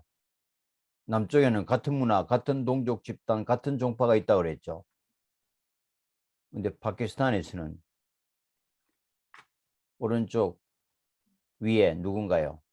베나지르 부토잖아요. 파키스탄 최초의 민선 여성 총리입니다. 2번이나 직접 선거에 의해서 총리가 됩니다. 이 가부장적 북의 중심의 사회에서 얼마만큼 위협과 압박과 부정선거가 난무했겠어요. 근데 국민이 절대적인 표차로 뽑아줬기 때문에 2번이나 민선 총리가 되고 한 번에는 부정선거에서 총선에서 패배하고 야당 총재로 있었습니다. 너무나 인기가 좋으니까 결국 말년에 거구파이에서 암살당해서 비극적인 삶을 마치셨죠. 만약에 이슬람 율법이 어느 한 구절에도 여성의 정치 참여나 사회 참여를 제한하거나 대통령이나 국가 최고 지도자가 되는 걸 막는 구절이 있다면 그 율법이 횡행하고 이 남성주의가 절대성을 바라는 파키스탄에서, 바로 같은 문화권을 가진 나라에서 이런 일은 있을 수 없죠. 물론 아버지가 대통령이기 때문에 딸이 대통령 되는 정치적인 특성 충분히 고려할 수 있습니다. 그런데 탈레반의 또 다른 이웃 파키스탄 동쪽에 방글라데시 아시잖아요. 아래쪽 가운데 여성 하세나 와제드, 지금 이 시각 방글라데시 총리입니다. 민선 총리입니다. 국민이 뽑은. 지금 15년째 총리직을 맡고 있습니다. 독일의 메르켈 총리가 13년 총리하면서 위대한 지도자라고 우리가 입을 모으지만 그보다 오랫동안 여성 총리를 하고 있습니다. 이 방글라데시 그럼 이 하세나 여사 직전에 방글라데시 총리를 누군가 아래쪽 오른쪽에 있는 칼레다 지아 여사가 또 총리직을 했습니다. 역시 민선 총리입니다. 두 분이 번갈아 가면서 방글라데시는 최근 30년간 여성 총리 시대를 유지하고 있습니다. 인류 역사에서도 이런 건 드뭅니다. 20세기 지구촌 전체로 봐서 30년 가까운 걸 국민이 선거위에서 두 여자 지도자가 동시에 수상이 되는 총리가 되는 최근에 어떤 일이 있었나 하면 위에 가운데 여성이 이게 슈린 차두리 지금 이 시가 방글라데시 국회의장입니다. 방글라데시에서는 지역구에서 당선된 여성 국회의원이 전체 한 10%쯤 된대요. 우리나라보다 많습니다. 우리는 비례대표 여성이 있지만 지역구 선거를 하면 10% 채 안 된다고 그럽니다. 근데 방글라데시는 여성 국회의원이 10%인데 국회의장은 국회의원이 선거하지 않습니까? 그래서 오른쪽에 있는 이 남성이 이 집권당 대표입니다. 당연히 이분이 국회의장이 될 거라고 다 외신이나 이제 외국 전문가들이 생각하고 있었는데 실제로 국회의장 선거 뚜껑을 열어보니까 근소한 표차로 슈린 차두리가 가장 많은 표를 얻어서 국회의장에 당선된 겁니다. 그래서 방글라데시는 이 시각 현재 행정부 수반도 여성이고 입법부 수장도 여성입니다. 이 임명직이 아니라 선출직입니다. 세계에서도 드문 걸 만들어냅니다. 뭐 미국도 아직 여성 대통령 못 나왔잖아요. 우리나라도 뭐 여성 대통령 한 명 뽑아도 아직도 후유증에서 해결하지 못하고 있고 아직 여성 국회의장은 후보조차 못 냈습니다. 그런데 탈레반과 접경하고 있는 같은 종교와 같은 종파와 같은 부족적 습성을 공유하고 있는 파키스탄과 방글라데시는 이런 일이 지금 눈앞에서 펼쳐지고 지금 옛날에 과거의 일이가 지금 현재의 일입니다. 그럼 이걸 이슬람 율법의 문제로 맨날 언론에서 떠들고 얘기하잖아요. 그럼 어떻게 논리적으로 설명할 건가? 물론 인도네시아에서도 메가와티 여사가 1980년대 이미 직접 선거에서 여성 대통령을 뽑았고 뭐 터키 같은 데서는 뭐 비일비재하게 여성 총리가 등장하고 다음 차기 선거에서도 가장 유력한 후보가 지금 여성 정치인입니다. 뭐 터키는 조금 이제 서구화됐다 하더라도 역시 이슬람 국가잖아요. 그래서 이게 이슬람 율법이 어쩌고 저쩌고 이슬람이 어쩌고 저쩌고 하는 이런 정말 판에 박힌 그 논리와 이슬람 포비아가 모멸감에 가까운 이 적대적 그런 편견 고정관념으로는 우리가 글로벌에서 일어나는 이런 현상들을 적극하게 분석하고 파악하고 미래 예측하기는 불가능하다. 정말 자기가 있는 종교적 도구마나 어떤 이념적 편견을 버리고 냉정한 팩트 중심으로 이제 거리를 두고 우리가 글로벌을 바라보는 이런 인식의 전환이 꼭 필요해 보인다. 따라서 이슬람의 율법에 그런 걸림돌이 없다면 지금 현재 아프가니스탄에도 최근 이제 조사 결과에 의하면 약 1,800만 대 휴대폰이 지금 들어가 있대요. 그러니까 이제 인구 한 3천만 중에 1,800만 대니까 가정마다 한 2대 휴대폰이 있는 겁니다. 자, 그러니까 MZ세대 젊은 세대들은 이웃 동족들과 같은 마을을 통해서 SNS를 통해서 실시간으로 글로벌 호흡을 하고 있습니다. 세상은 이렇게 바뀌고 있는데 이것이 현실이고 실체고 진실인데 왜 우리만 엉터리 이슬람의 강압에 이 모양 이 꼴로 살아야 되나? 젊은 세대들은 절대로 용납하지 않을 겁니다. 그럼 탈레반이 계속 정권을 유지하기 위해서는 이 새로운 미래 권력인 젊은 MZ세대들의 이유를 받아주든지 아니면 계속 이렇게 억압하면 정권을 내놓을 수밖에 없는 겁니다. 제가 탈레반이라면 정권을 유지하는 전략을 쓸 것 같습니다. 그래서 이건 명백한 끔찍한 현실이긴 하지만 혁명적 변화가 곧 닥칠 거라는 것을 우리가 충분히 예측할 수 있습니다. 그 예측의 또 다른 근거는 바로 이 탈레반 집권 전에 아프가니스탄의 모습입니다. 1960년대 우리가 혁명 이후에 초건 목표하면서 뭐 1인당 GDP가 지금 200불, 300불밖에 안 될 그 가난한 시기에 아프가니스탄은 물론 이제 부르주아 계층들의 사진이고 인터넷에 다 나와 있는 사진들입니다. 이 카불 여대생들의 모습이고 그때 아마 미니스커트가 유행할 때의 모습입니다. 이런 그 당시 글로벌 수준에서도 최첨단을 걸었던 것을 경험한 아프가니스탄 국민들이 이걸 언제까지 용납할 건가? 저는 오래가지 못하리라고 봅니다. 그렇다면 이게 이슬람 율법은 그래. 그 친구들을 이슬람을 버리지 않는 한 절대 안 될 거야. 그건 말도 안 되는 논리적 비약이라는 걸 의도된 편견이라는 것을 우리 충분히 알 수 있습니다.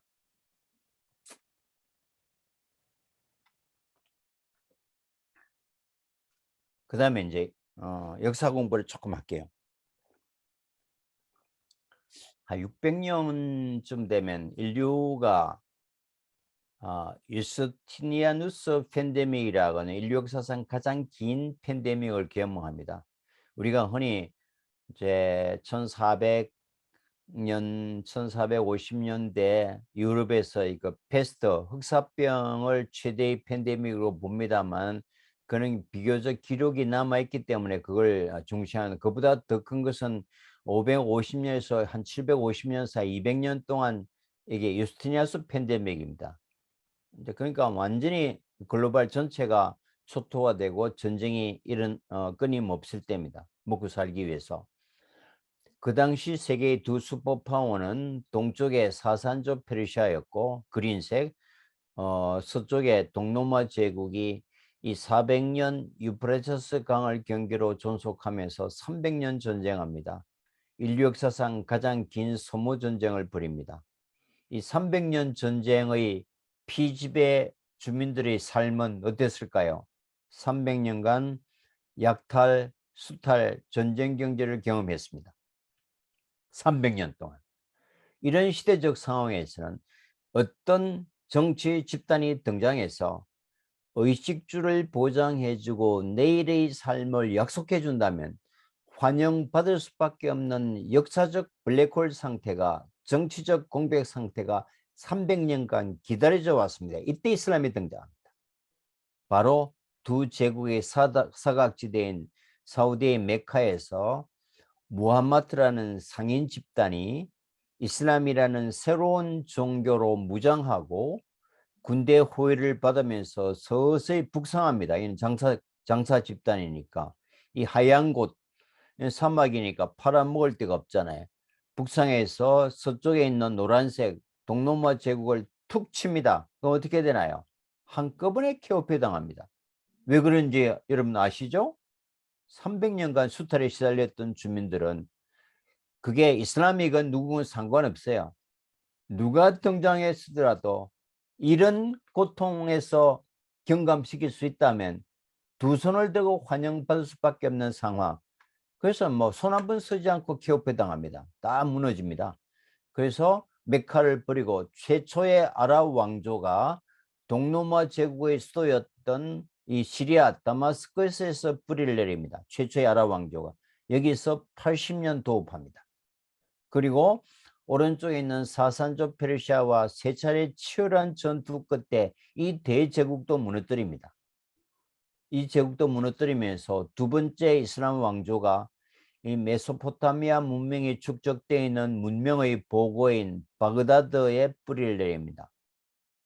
두 번째 수도가 여기서 500년 도읍합니다. 이걸 우리가 아바스 제국이라고 그러고 이슬람 제국이라고 합니다. 1258년 징기스칸에 의해서 망할 때까지 여기서 500년 도읍합니다. 따라서 이슬람 제국은, 이슬람 정권은 인류 역사상 처음으로 그리스 로마가 문화가 축적되어 있는 비잔틴 제국과 5000년 메소포타미아 문명이 축적되어 있는 사산족 페르시아를 동시에 무너뜨리게 됩니다.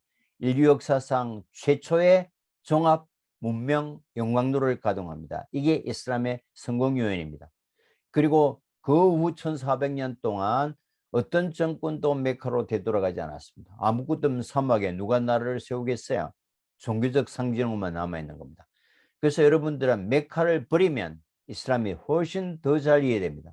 이슬람의 뿌리는 그리스 로마의 중심부 그리고 메소포타미아의 중심부 두 축의 뿌리를 내렸다. 두 강대국을 동시에 무너뜨렸으니까 그 후 1000년 동안 감히 이슬람 정권에 대적할 정권은 등장하지 않습니다. 이것이 소위 말하는 중세 이슬람 천년 제국의 배경입니다. 그리고 유럽이 르네상스를 일으키기 직전까지 1000년 가까이 세계 최고의 과학과 학문과 문화와 예술의 절정기를 맞습니다. 그러나 그 당시 유럽은 중세였습니다. 그 당시 19세기 말 랑케를 중심으로 한 유럽 역사학자들이 그 1000년 세계 최고의 과학과 학문과 예술의 절정기를 이루는 이교도의 문화를 19세기 말 다윈의 진화론과 게르만 민족 우월주의, 로만 카톨릭 중심 사상이라는 절대적 보편 가치 속에서 이교도, 유색인종, 이질적인 종파의 문화를 세계 최고의 문화로 받아들이기는 때려 죽여도 안 되는 겁니다. 그래서 유럽 스스로가 이 시기 1000년을 다 거의지 암흑의 시기로 덮어버린 겁니다. 그래서 우리는 중세 암흑의 시기라 그러잖아. 유럽에게는 분명히 암흑의 시기였지만 그 당시 1000년간 이슬람 세계는 세계 최고의 과학과 학문을 구가하고 이것이 인류 문명에 결정적 기여를 했다. 이걸 우리가 이제 복원해야 될 인위적으로 왜곡되고 끊겨졌던 보편적 인류사를 통찰력 있게 복원해야 되는 이유이기도 합니다. 그래서 이슬람 공부를 안 하면 안 되는 거죠. 근데 이런 여러 가지 성공률에 시간이 걸리니까 넘어가고 문제는 리더십이 중요하잖아요. 그 천년 제국의 그 하부 구조에는 여러 가지 이제 가버넌스의 제도도 있었지만 리더십의 문제도 있습니다. 무하마드라는 탁월한 리더십이 있었고 이거는 책으로 나와 있기 때문에 제 책을 보시면 될 것 같고 시간이 많지 않으니까 이분이 돌아가시면서 후계자를 지명하지 않고 죽습니다. 후계자를 지명하지 않으니까 누구를 후계자로 할 건가 사후에 큰 후계자 논쟁이 벌어집니다. 이게 순위 시아파의 배경이 됩니다. 자, 이 철저한 가부장적 부계 중심 사회에서 무하마드는 파티마라는 딸 하나 남기고 죽습니다. 그래서 무하마드를 결혼을 여러 번 한 성적 도착자로 묘사하는 서구의 이런 악의에 가득 찬 단테의 신곡에서 무하마드를 7개의 지옥의 시궁창에 창자가 튀어나오도록 거꾸로 이렇게 묘사하고 있습니다.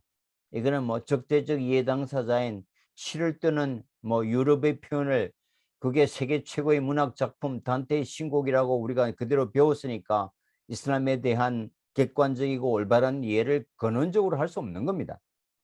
하나의 세계 최고의 종교의 창시자를 20억이라는 세계에서 가장 많은 사람들이 목숨을 버려도 아깝지 않다고 절대적으로 존경하고 따르는 한 지도자를 그렇게 묘사한다는 것은 이거는 인류의 보편 가치에서도 있을 수 없는 일입니다. 어쨌거나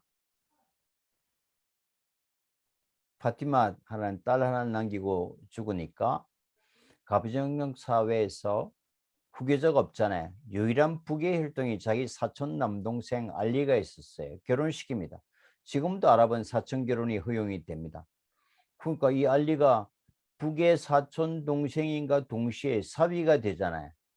그러니까 이제 유일한 혈통이니까 무하마드가 죽자 알리가 후계자가 되어야 된다고 생각하는 사람이 당연히 많았겠죠. 후계자가 못 됩니다. 그 당시 아랍 전통에 따라서 무하마드의 절친이었던 아부바커르, 우마르, 우스만이 차례로 후계자가 되고 이 후계자를 우리가 칼리프라 그래요. 칼리프는 정치와 종교를 결합한 초월적 카리스마 리더십을 칼리프라 그래요. 알리가 사위고 유일한 직계 혈통인 알리가 나이가 상당히 들어서 네 번째 칼리프가 되는데 656년에 5년도 안 돼서 반대파에서 전역하게 살해당합니다. 난자당합니다. 이 사람들이 미쳐버려요. 아니 그 훌륭한 예언자의 유일한 직계 혈통인 알리가 네 번째 후계자가 된 것도 못마땅했는데 이렇게 죽여? 너놈들하고는 하늘에서 도저히 같은 종교를 못하겠다는 거죠. 그래서 무하마드와 알리를 추종했던 사람들이 메카 메디나를 떠나서 지금 이라크의 바그다드 쪽으로 이주해 갑니다. 이게 시아파가 됩니다. 그래서 시아파는 직역하면 떨어져 나간 무리라는 뜻입니다. 그럼 메카에 남아있던 사람들이 우리가 잔존파고 주류고 정통이야 이렇게 주장하겠죠. 이게 이제 순위파가 되는 겁니다. 나중에 이제 16세기에 덩치가 큰 이란이 시아파를 국교로 받아들이면서 이제 이란이 시아파의 종주국이 되고 이라크 바레인이 이제 시아파가 되고 나머지 90%는 순위파가 됩니다. 자, 종교 논쟁으로 떨어져 나갔나요? 아니잖아요. 죽고 죽이는 원한, 트라우마, 갈등 이걸로 나왔잖아요. 그래서 순니 시아를 우리 언론에서 떠드는 것처럼 종파 갈등으로 보면 이해가 안 되는 겁니다. 그래서 이런 역사적 트라우마와 뿌리 깊은 갈등, 원한 관계가 있기 때문에 그 메카를 지금 사우디가 가지고 있기 때문에 사우디가 순위파의 종주국, 지금 이제 이란이 덩치가 크니까 이란이 시아파의 종주국 이런 얘기를 하잖아요. 그래서 이게 종파 문제가 아니고 역사적 갈등 관계니까 사우디가 이란을 버리고 지금 이스라엘과 협력하고 있고 이란도 형제인 사우디를 버리고 러시아, 이란과 새로운 미래 협력을 파트너를 구축하잖아요. 그래서 역사를 우리가 조금만 공부해 보면 이 종파라는 논쟁이 얼마나 무의미하고 그러니까 핵심에서 벗어났다는 것을 우리가 알 수 있습니다. 그러면 이제 이 사람들은 원유의 대부분을 차지하고 지난 40년간 우리 효자 역할을 하고 건설 플랜터, 그 다음에 코리아된 브랜드 가치가 최고고 그 사람들은 이 한류 열풍 때문에 한국을 그렇게 좋아하는데 왜 우리는 국민 전체가 이슬람 그러면 좋은 이미지보다는 나쁜 이미지가 크고 심지어 적대적 이해 당사자로 버리고 가는가? 그걸 우리가 조금 분석해 보면 해방 이후 오늘날까지 그 사람들을 우리 눈으로 바라볼 수 있는 소통과 어떤 이해의 창이 채널이 부재했던 것 같고 결정적 이유는 두 번째입니다. 냉전 시대 때 세계 언론을 좌지우지했던 빅5가 AP, 로이터, UPI 3대 통신사의 뉴욕타임즈, 워싱턴 포스트입니다. 이게 빅5잖아요. 이게 몽땅 유대계 언론입니다. 다 잘 알려진 얘기죠. 그리고 1990년 걸프전쟁 이후에 CNN이 새로운 뉴스메이커로 등장했습니다. 여러분이 즐겨 보시던 영자주간지 타임, 그리고 미국에서 제일 큰 인터넷 회사가 AOL이죠. 아메리칸 온라인의 약자. 그래서 CNN, 타임, AOL이 여기 미국의 최대 재벌 타임 워너사고 여기도 최대 주주가 유대인입니다. 그래서 우리가 흔히 세계 언론은 거의 완벽하게 유대인들이 장악하고 있다 이런 표현을 쓰는 겁니다. 어쨌거나 냉전 시대 때 아랍과 이스라엘은 4차례의 중동 전쟁 끝에 전쟁 당사자고 지금도 갈등과 전쟁이 지속되고 있지 않습니까? A와 B의 그 전쟁 상태에 있는 A의 문제를 지난 해방 이후 70여 년 동안 적대적 이해 당사자는 B가 만들어준 정보와 뉴스와 시선을 통해서만 우리가 A를 바라볼 수밖에 없었다면 이걸 우리가 공정한 보도, 객관적 정보라고 얘기하기는 불가능하죠. 우리가 한일 관계를 생각해 보세요. 세계에서 가장 우수한 두 문화민족이 강제징용이나 위안부 문제나 독도 문제나 교과서 왜곡 문제 지금도 해결하지 못하고 이 하나의 역사적 사안을 두고 이렇게 다른 역사적 인식을 하고 있잖아요. 우리가 절망하고 있잖아요. 지금 눈앞에 닥친 현실입니다. 전쟁이 끝난 지가 한참 되고 해방된 지 70년, 80년이 지났지만 근데 지금 전쟁 상태에 있는 A의 문제를 B가 만들어준 정보와 자료와 뉴스를 통해서만 바라봤고 지금도 바라볼 수 있다면 이걸 이제는 고쳐야 되는 거죠. 우리는 A가 적이고 B가 친구일 수도 없고 B가 친구고 A가 적일 수도 없습니다. 95%를 무역을 해서 먹고 살아야 된다고 한다면 우리가 버려야 될 글로벌 문화권은 단 한 군데도 없습니다. 어떤 문화권이든지 프렌들리하게 끌어안고 함께 가야 됩니다. 이거는 해도 되고 안 해도 되는 선택의 문제가 아니고 생존의 문제다. 미래도 그렇습니다. 우리는 글로벌 시장에 의존해야 된다면. 그래서 이 알카에다나 IS 같은 이슬람권에서도 배척받는 이 반이슬람적 테러 집단들이 이슬람의 껍질과 우산을 쓰고 이슬라믹 스테이트라는 가짜 국가를 내세운다고 해서 그 사람들이 반인륜적 행태를 통해서 이슬람 전체를 테러리스트로 만들어가는, 적어도 이런 좀 해괴망측한 오류로부터 우리는 좀 자유로울 필요가 있다. 그렇습니다. 고정관념 깨뜨리는 가벼운 사진 몇 개 보고 갑시다. 고정관념 깨뜨리는 게 참 쉽지는 않지만 이게 또 문제의 핵심을 파악하는 첩경이기도 합니다. 자극적인 사진 이제 몇 개 가져 나왔습니다. 여러분, 람사르 협약 들어보셨죠? 세계 습지 협약이잖아요. 람사르가 어디 있나요? 중동에 있습니다. 이란 카스피해 쪽에. 여기 사람이 살고 있어요. 비행기 타고 2시간 동안 습지입니다. 그러니까 자연과 인간이 공생하면서도 지속 가능한 생태 사슬이 유지되는 세계에서 멋진 곳입니다. 중동 여러분 맨날 낙타 타고 사막만 있는 거 아닙니다. 그러니까 이제 세계가 이걸 이제 모델로 하자고 한 게 람사르 협약입니다. 이란 쪽에 있습니다. 이게 37살의 이제 젊은 왕세자가 우리나라 회사 돈 뿌리고 다니고, 이게 이게 김정은이하고 이제 동갑입니다. 같은 이제 세대인데, 2030 비전이라고 지금 700조 스마트 도시를 건설하고 있죠. 그 중에 하나가 2030년경 사우디는 미국을 능가하는 세계 최대의 밀 생산국이 되겠다. 지금 농업혁명이 중요한 아젠다입니다. 아니, 비 한 방울 오지 않는 나라에서 이게 가능한 일일까요? 실제로 지금 한참 진행 중에 있습니다. 완공 얼마 안 됐습니다. 이미 2014년에 사우디는 밀 작업자족에 성공했습니다. 우리가 몇 해 전에 우리나라에 밀 수급 파동이 생겼을 때 우리나라 조달청에서 사우디 밀 몇만 톤 수입한 정도 있었어요. 아니, 비 한 방울 오지 않는 나라에서 어떻게 세계 최대의 밀 생산국이 되는가? 패러다임을 우리가 바뀌어야 됩니다. 그러니까 물이 귀하니까 걸프해 있는 바닷물을 끓여서 담수로 만들어서 300kg의 송수관을 통해서 가정용수로 공급합니다. 이 바다는 무궁무진하잖아요. 이 담수화의 세계 최고의 원천 기술을 우리 두산중공업이 가지고 있습니다.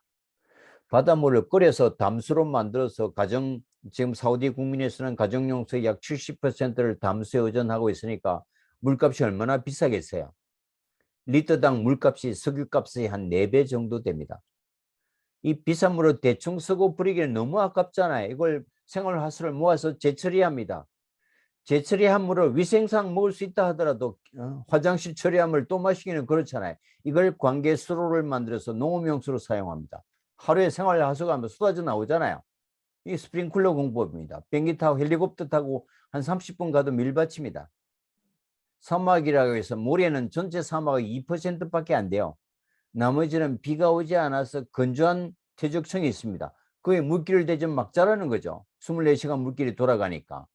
1년의 기본 사무작입니다. 1년 내내 햇빛이 쨍쨍한데 100일 햇빛을 쬐서 생장하지 않는 식물이 어디 있나요? 자, 낮의 온도 50도, 60도까지 올라갑니다. 습기 하나 없는 메말은 50도, 60도 상상해 보십시오. 벌레, 파리, 모기 한 마리 못 다닙니다. 병충해 제로 지역입니다. 농약 파는 가게도 없습니다. 아니, 벌레가 알을 까면 습기가 있어 부화를 하죠. 그냥 말라버리는데. 그래서 사우디아라비아 농산물이 FDA 같은 데서 검증되면 100% 오르가닉이잖아요. 약 20, 30%의 원가 상승이 있어도 폭발적 수요가 있는 겁니다. 현재 공급이 수요를 못 따라갑니다. 이게 소위 말하는 프리미엄 밀입니다. 우리 정부에서도 에너지 연구관 출수시키고 우리 농수산부에서 곧 이제 농업연구관 파견할 것 같습니다.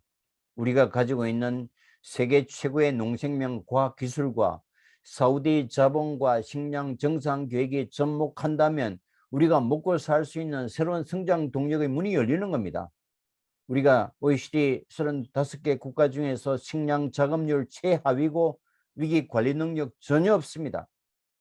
그래서 어마어마한 추곡 수매를 해서 살을 우리가 보관하고 있는 것도 이 전략적 가치가 있는 겁니다. 패러다임을 바꿔야 돼요. 두바이 들어보셨죠? 바가돈도 50도 안에서는 스키를 즐기잖아요. 세계 최대의 실내 스키장입니다. 사막 한가운데 스키장을 지어서 유럽 스키어들을 데려다가 장사해 먹을 생각을 했을 때 다 미친 짓이라고 그랬는데 작년에 입장객 50만 명을 넘어서 어마어마하게 지금 수익을 내기 시작했습니다. 올림픽 코스입니다. 실내에 있으니까. 그죠? 근데 두바이는 석유가 나는 도시가 아니잖아요. 두바이는 세 개의 브랜드만 존재합니다. The first, the best, the most. 세계 최대, 최초, 최고 세 브랜드를 가지고 세계 1000대 기업 중에서 820개 기업이 들어와 있는 자국 인구 50만 밖에 되지 않는 이 도시가 새로운 지각 변동을 만들고 아부다비, 카타르, 쿠웨이트, 오만, 사우디 2030 주변 국가들이 두바이 모델을 따라가고 있는 겁니다. 이런 변화를 우리가 읽어내야 되는 거죠. 이 사람들 더 이상 낙타 타고 사막 텐트에 살지 않습니다. 그럼 95%가 이런 데 삽니다. 근데 뭐 다큐멘터리 중동 보면 사막이나 낙타가 안 나오면 다큐멘터리 구성이 안 되잖아요. 아무리 시청률 올리는 것도 좋지만 이건 아닌 것 같습니다. 지금 이 사람들이 무슨 생각을 하고 미래를 어떻게 설계하고 우리와 협력할 수 있는 건 뭐고 젊은이들이 고민이 뭔가는 우리가 들여다볼 수 있는 채널이 아무것도 없습니다. 맨날 사람 죽이면 잔혹하면 잔혹할수록 뉴스거리가 높고 그것이 뉴스가 되니까 맨날 테러나 여성 억압이나 이런 사막 같은 보여줍니까? 이 지구촌 4분의 1의 국민 전체의 무지 상태가 있는 겁니다. 다녀오신 분은 다르겠지만. 근데 우리의 미래 95%의 실질적인 미래를 우리가 읽어야 되잖아요. 물론 우리가 여성 인권에 대해서 눈 감자는 얘기는 절대 아니죠. 그건 우리가 역할을 또 다함과 동시에 사우디 2030이 지금 뭐 대통령도 다녀왔지만 서울 44배 규모의 700조 지금 스마트 도시를 짓고 우리가 먹고 살 때는 이게밖에 없습니다. 우리 기업이 지금 어마하게 진출하고 있죠. 또 여기서 좀 이제 우리가 의료 관광에 대한 한국에 대한 수요가 높아지면서 이 이제 돈을 주체하지 못하는 이 VIP 고객들이 지금 한국을 찾아오고 있잖아요. 그래서 이런 이제 두바이 모델을 다른 산유국들이 따라가고 있다는 게 우리에게 굉장히 중요한 이제 시사점이 되는 것 같고요. 작년 2월에 놀라운 소식이 날아들었습니다. 아랍에미리트가 세계 5번째로 화성 궤도 진입에 성공했습니다. 우리나라 달누리가 3개월간 배회하다가 며칠 전에 이제 달나라 궤도에 성공했다고 우리가 온 국민이 일어나서 박수 친 게 엊그저께잖아요. 이제 달나라 궤도에 몇 번의 실패 끝에 이제 이번에 들어갔는데 이미 아랍에미리트는 세계 5번째로 2년 전에 2년 딱 2년 됐네요. 2년 전에 화성 궤도 진입에 성공했습니다. 물론 100% 기술은 미국과 러시아 기술이겠지만 이제 우주인과 자본은 아랍 자본입니다. 우리가 미국이나 러시아가 언제까지 미래는 우주 경쟁인데 최고급 기술을 무조건 우리에게 공급해 주리라는 보장은 없잖아요.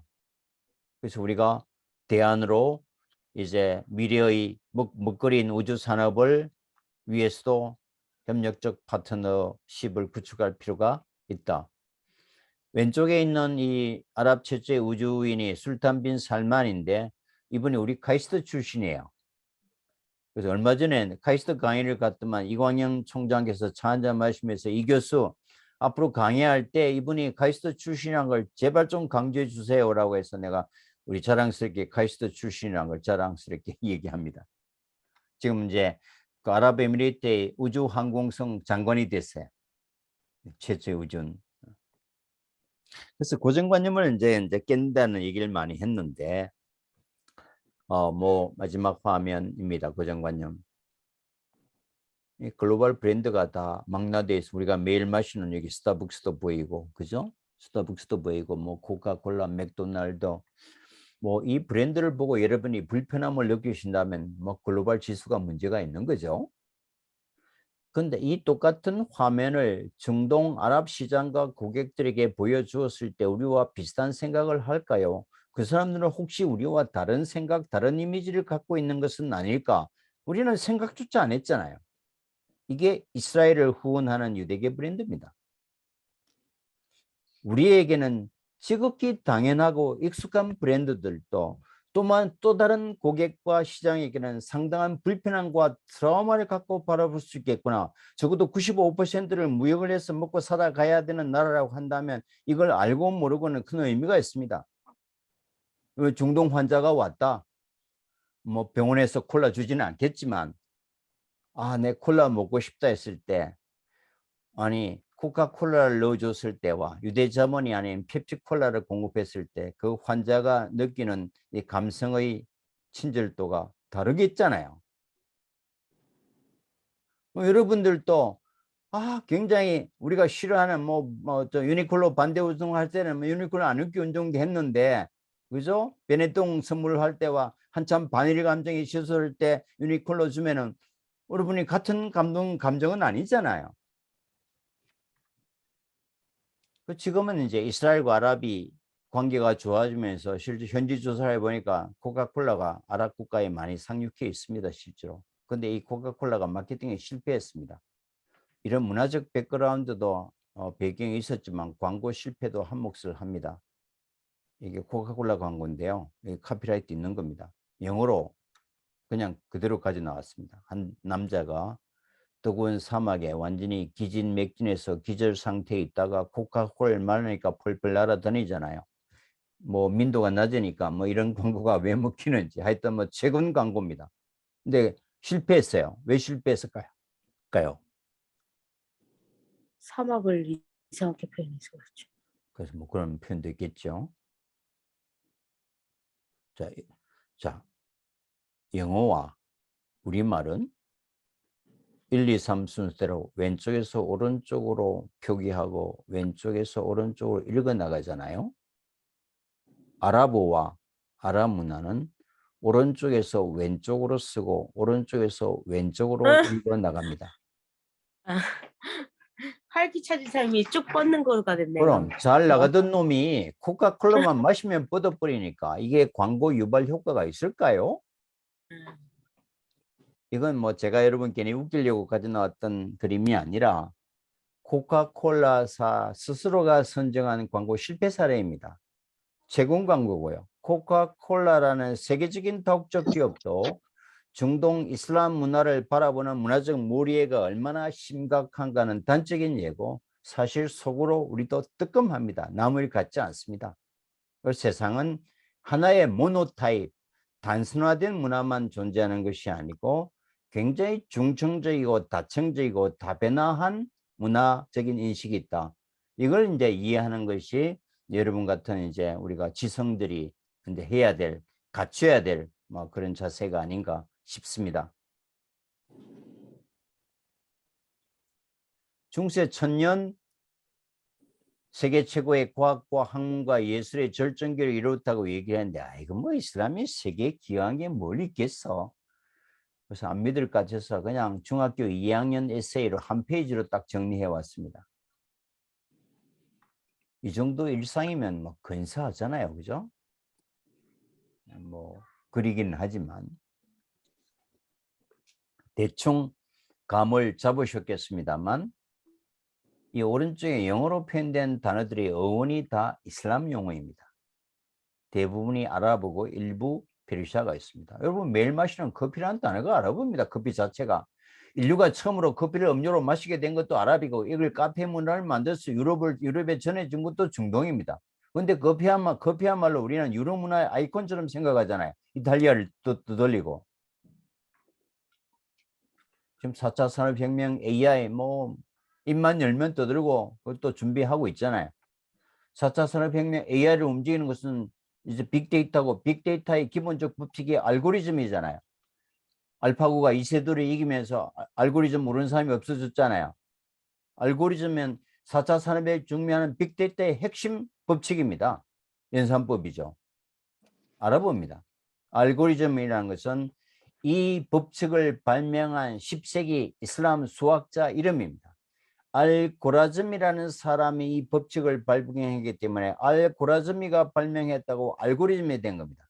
사람 이름이 학문 명칭이 된 거예요. 이 사람이 했던 또 다른 업적이 알고라즘의 또 다른 업적이 여러분 엘지브라 대수학입니다. 같은 사람입니다. 이게 벌써 1000년 전에 완벽한 법칙을 만들었고 이 단단한 인류의 하부 구조, 지식의 알았나? 하부 구조를 했기 때문에 오늘의 4차 산업혁명의 기초가 될 수 있는 겁니다. 그러니까 과거뿐만 아니라 미래까지도 책임지는, 그죠?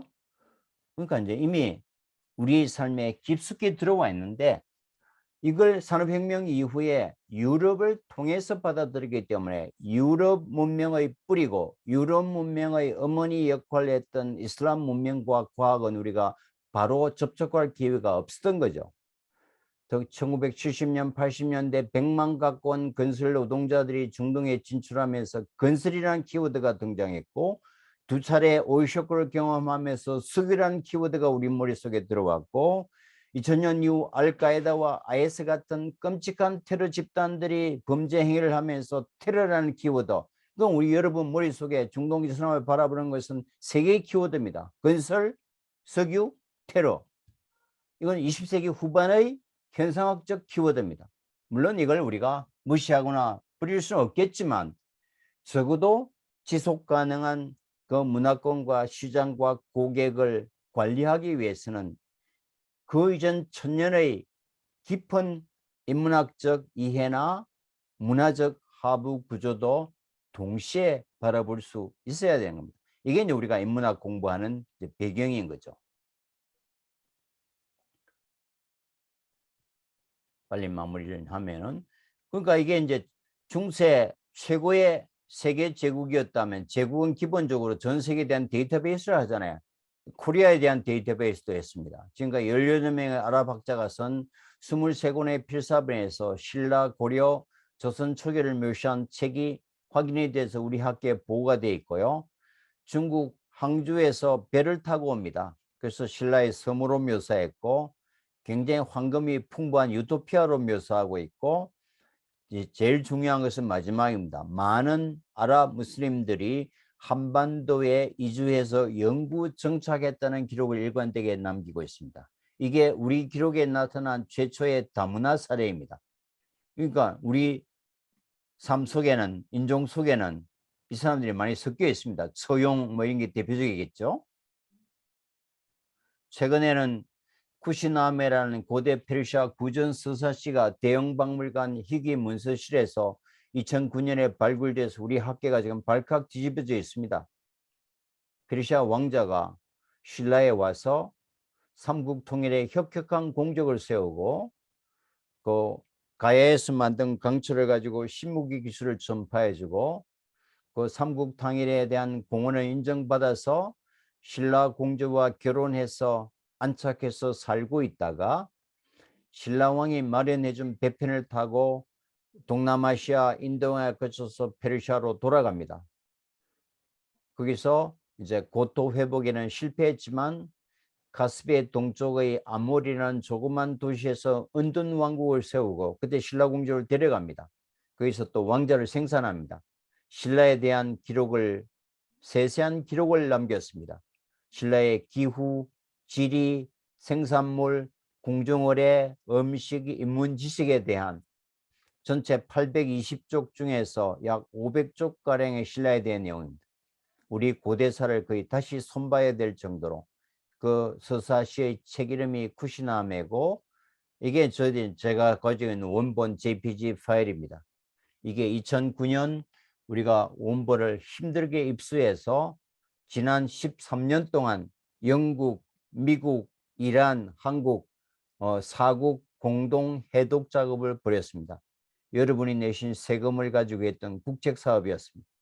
그래서 13년 만에 거의 뭐 기적적으로 완역했습니다. 영문으로 해서 작년 7월에 버클리 대학 캘리포니아 대학 출판부에서 원문으로 영어로 먼저 번역이 됐고 출판이 됐고요. 뭐 금년 말까지 또 내년 초까지 이제 우리말로 번역 해제 작업을 벌이고 있어서 이것이 이제 우리말로 번역되면 이제 그걸 가지고 학자들이 이제 연구에 시작되면은 이제 잃어버렸던 이미 신라 시대니까 1400년 전에도 이런 페르시아와 이 아랍 지역과 우리나라 사이에 인적 교류, 문화적 교류, 정보 교류가 있었다는 이제 새로운 사실이 밝혀지고 있습니다. 그러니까 이게 70년에 석유 관계로 맺어졌던 것이 아니라 어떤 서양보다도 우리가 오랜 역사적 교류와 문화적 접촉이 있었다. 그럼 약간 더 친근감이 생기지 않겠어요?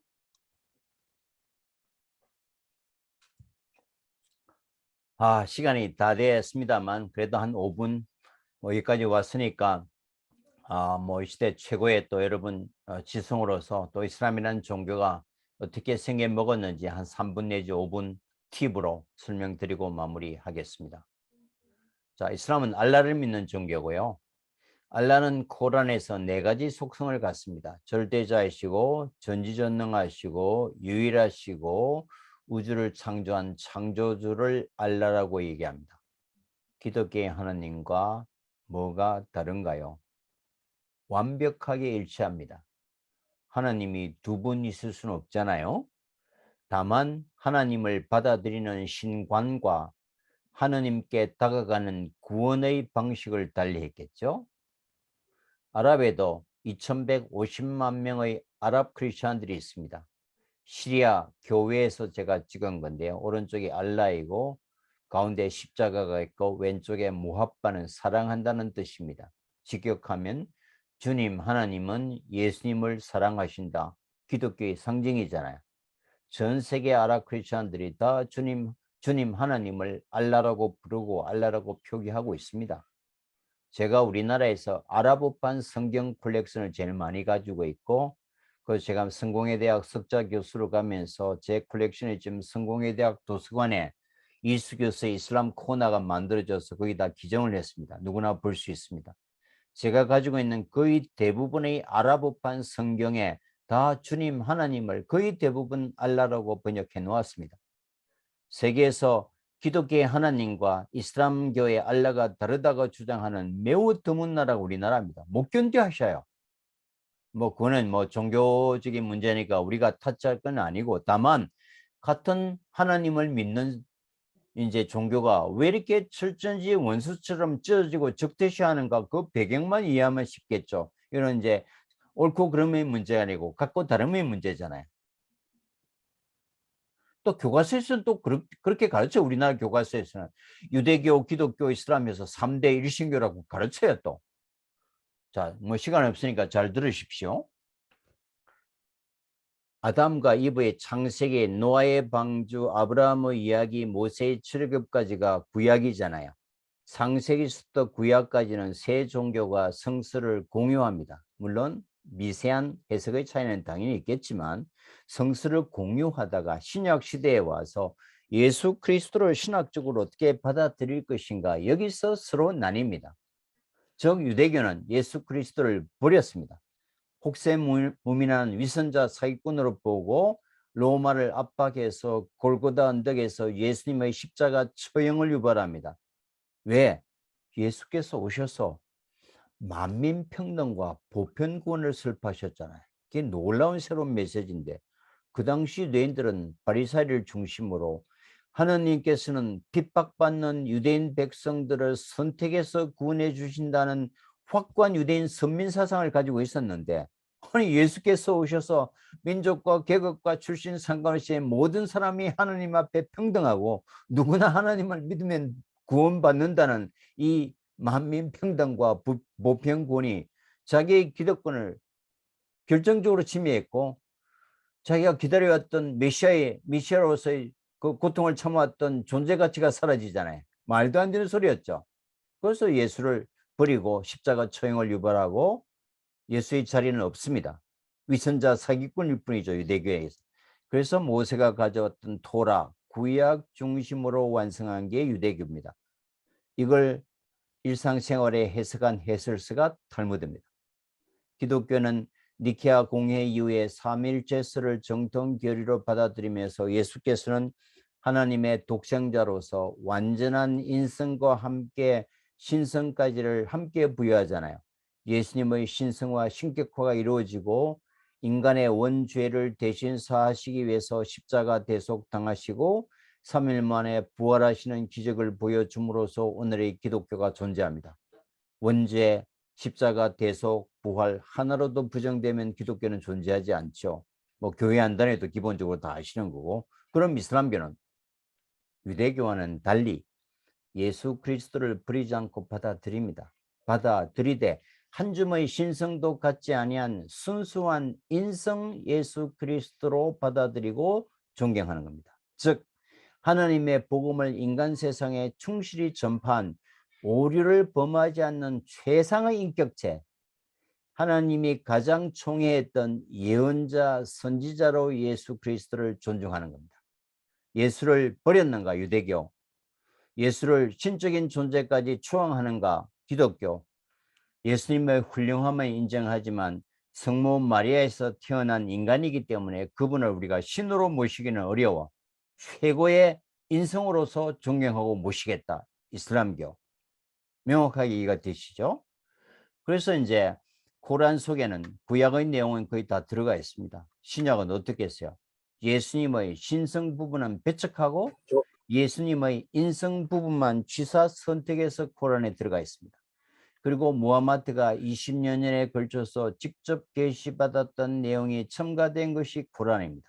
내세관, 최후의 심판, 천국과 지옥, 세 종교 크게 다르지 않습니다. 따라서 이제 마지막 이제 문장인데 코란 속에 예수 그리스도에 대한 기록이 있을까요? 없을까요? 어마무시하게 많습니다. 뭐 그것만 소개하고 마치겠습니다. 헷갈리지 마세요. 코란입니다. 코란에 이렇게 되어 있습니다. 예수께서는 성스러운 처녀 마리아의 몸에서 남자와의 접촉 없이 성령으로 잉태 탄생하셨도다. 수태구주와 동정녀 마리아 탄생을 코란이 명백히 기록하고 있습니다. 예수께서 하나님의 권능을 비로소 행했던 기적, 이적 사실들이 코란에 감동적으로 묘사되어 있습니다. 죽은 자를 살려내시고 나 환자와 소아마비를 걷게 하시고 시각장애자를 눈뜨게 하시는 기적 사실들이 코란에 감동적으로 묘사되어 있습니다. 무하마드는 기적을 행하지 못했습니다. 역사적인 실존 인물이기 때문에 어떤 신비감도 없습니다. 그리고 예수 그리스도에 대한 기록이 무하마드에 대한 기록보다 월등히 많습니다. 놀라운 것은 이슬람의 다수 학파가 최후의 심판의 날 예수의 재림을 믿습니다. 사우디 같은 아주 극보수는 물론 안 믿습니다만 다수 학파가. 근데 더 놀라운 것은 최후의 심판의 날 무하마드의 재림을 믿는 이슬람 학파는 지금까지는 한 학파도 없습니다. 이렇게 되어 있습니다. 최후의 심판이 다가오면 예수께서 재림하셔서 너희의 죄를 변호해 주리라 이렇게 믿습니다. 물론 무하마드가 마지막 예언자고 코란이라는 경전을 통해서 앞선 복음을 종합하고 총괄했던 최종적 계시이기 때문에 무하마드에 대한 존경과 애착이 예수 그리스도에 대한 애착보다 월등히 크다는 것은 분명하지만 예수 그리스도에 대한 애착을 이슬람에서 동시에 가지고 있는 겁니다. 이게 기독교에서 이슬람을 바라보는 관점과 이슬람에서 기독교를 바라보는 관점의 근원적 차이입니다. 따라서 여러분들이 중동 환자를 케어하거나 또 출장을 가시거나 배낭여행을 가실 때 교회 다니시는 분들은 당당히 I am Christian이라고 아이덴티파이 하십시오. 40년 인류학자의 경험으로 자신 있게 말씀드리면 중동에서 이제 종교 없음 굉장히 위험합니다. 이해하지 못합니다. 어떻게 인간의 탈을 쓰고 종교를 갖고 있지 않지? 상종하지 못할 인간이라는 선입견이 있습니다. 크리스찬이라고 그러면 우리와 길은 다르지만 기본적으로 하나님을 믿기 때문에 신뢰할 만하다는 딱 생각이 듭니다. 이거 이제 그래서 오히려 여러분이 편견을 깨면은 훨씬 크리스천들이 활동하기 쉽고, 다만 자기의 종교를 남에게 전파하는 선교는 실정법 위반입니다. 굉장히 위험합니다. 즉 선교는 자기의 신앙을 남에게 강제로 전파하는 선교는 공동체 파괴범, 가정 파괴범과 함께 다루는 중범죄입니다. 이게 우리와 큰 문화적 충격입니다. 그래서 선교는 하시면 안 됩니다. 이것만 잘 이해하신다면 그 괜히 불필요한 편견과 선입견, 고정관념으로 적대지 이장소로 버리려고 갈 것이 아니라 우리가 적극적으로 그 문화를 이해하고 또 친근감을 유지하면서 함께 살아가는 이것이 다문화, 다종교 공존의 시대 때 우리 지성이 취해야 될 태도가 아니겠어요? 뭐 이렇게 마무리 강연 여러분이 긴 시간 들어주셨습니다만 57개국 20억 이거는 이제는 선택의 문제가 아니고 뭐 생존의 문제인 것 같습니다. 그래서 종교는 흔히 선악구도잖아요. 종교는 선악이니까 종교의 신성함에는 우리가 타치할 수 없습니다. 그러나 이슬람을 종교의 파트너가 아니라 이 지구상에 함께 살아가는 문화적 협력 파트너로 보자. 문화라는 것은 선악구도가 아니고 같고 다름의 문제잖아요. 그래서 같음을 통해서 공감을 넓혀 나가고 다름을 이해함으로써 불필요한 오해와 편견을 줄여나가는 이게 이제 성숙된 글로벌 지성의 방향이다. 뭐 이렇게 마무리 강연하고 뭐 오늘 짧은 강의가 여러분이 이슬람 세계를 조금 유연하게 들여다보는 이런 어떤 자극, 시선의 변화가 있었으면 좋겠습니다. 수고하셨습니다. 본사는 뭐 작년에 딱 한 권을 뽑았던 출판문화 대상을 받았던 인류 본사 동양 그거요. 지금 했던 오늘 강의의 한 80% 오른쪽에 있는 이스 이슬람이 정리되어 있습니다. 이걸 참고를 하시면 좋을 것 같습니다.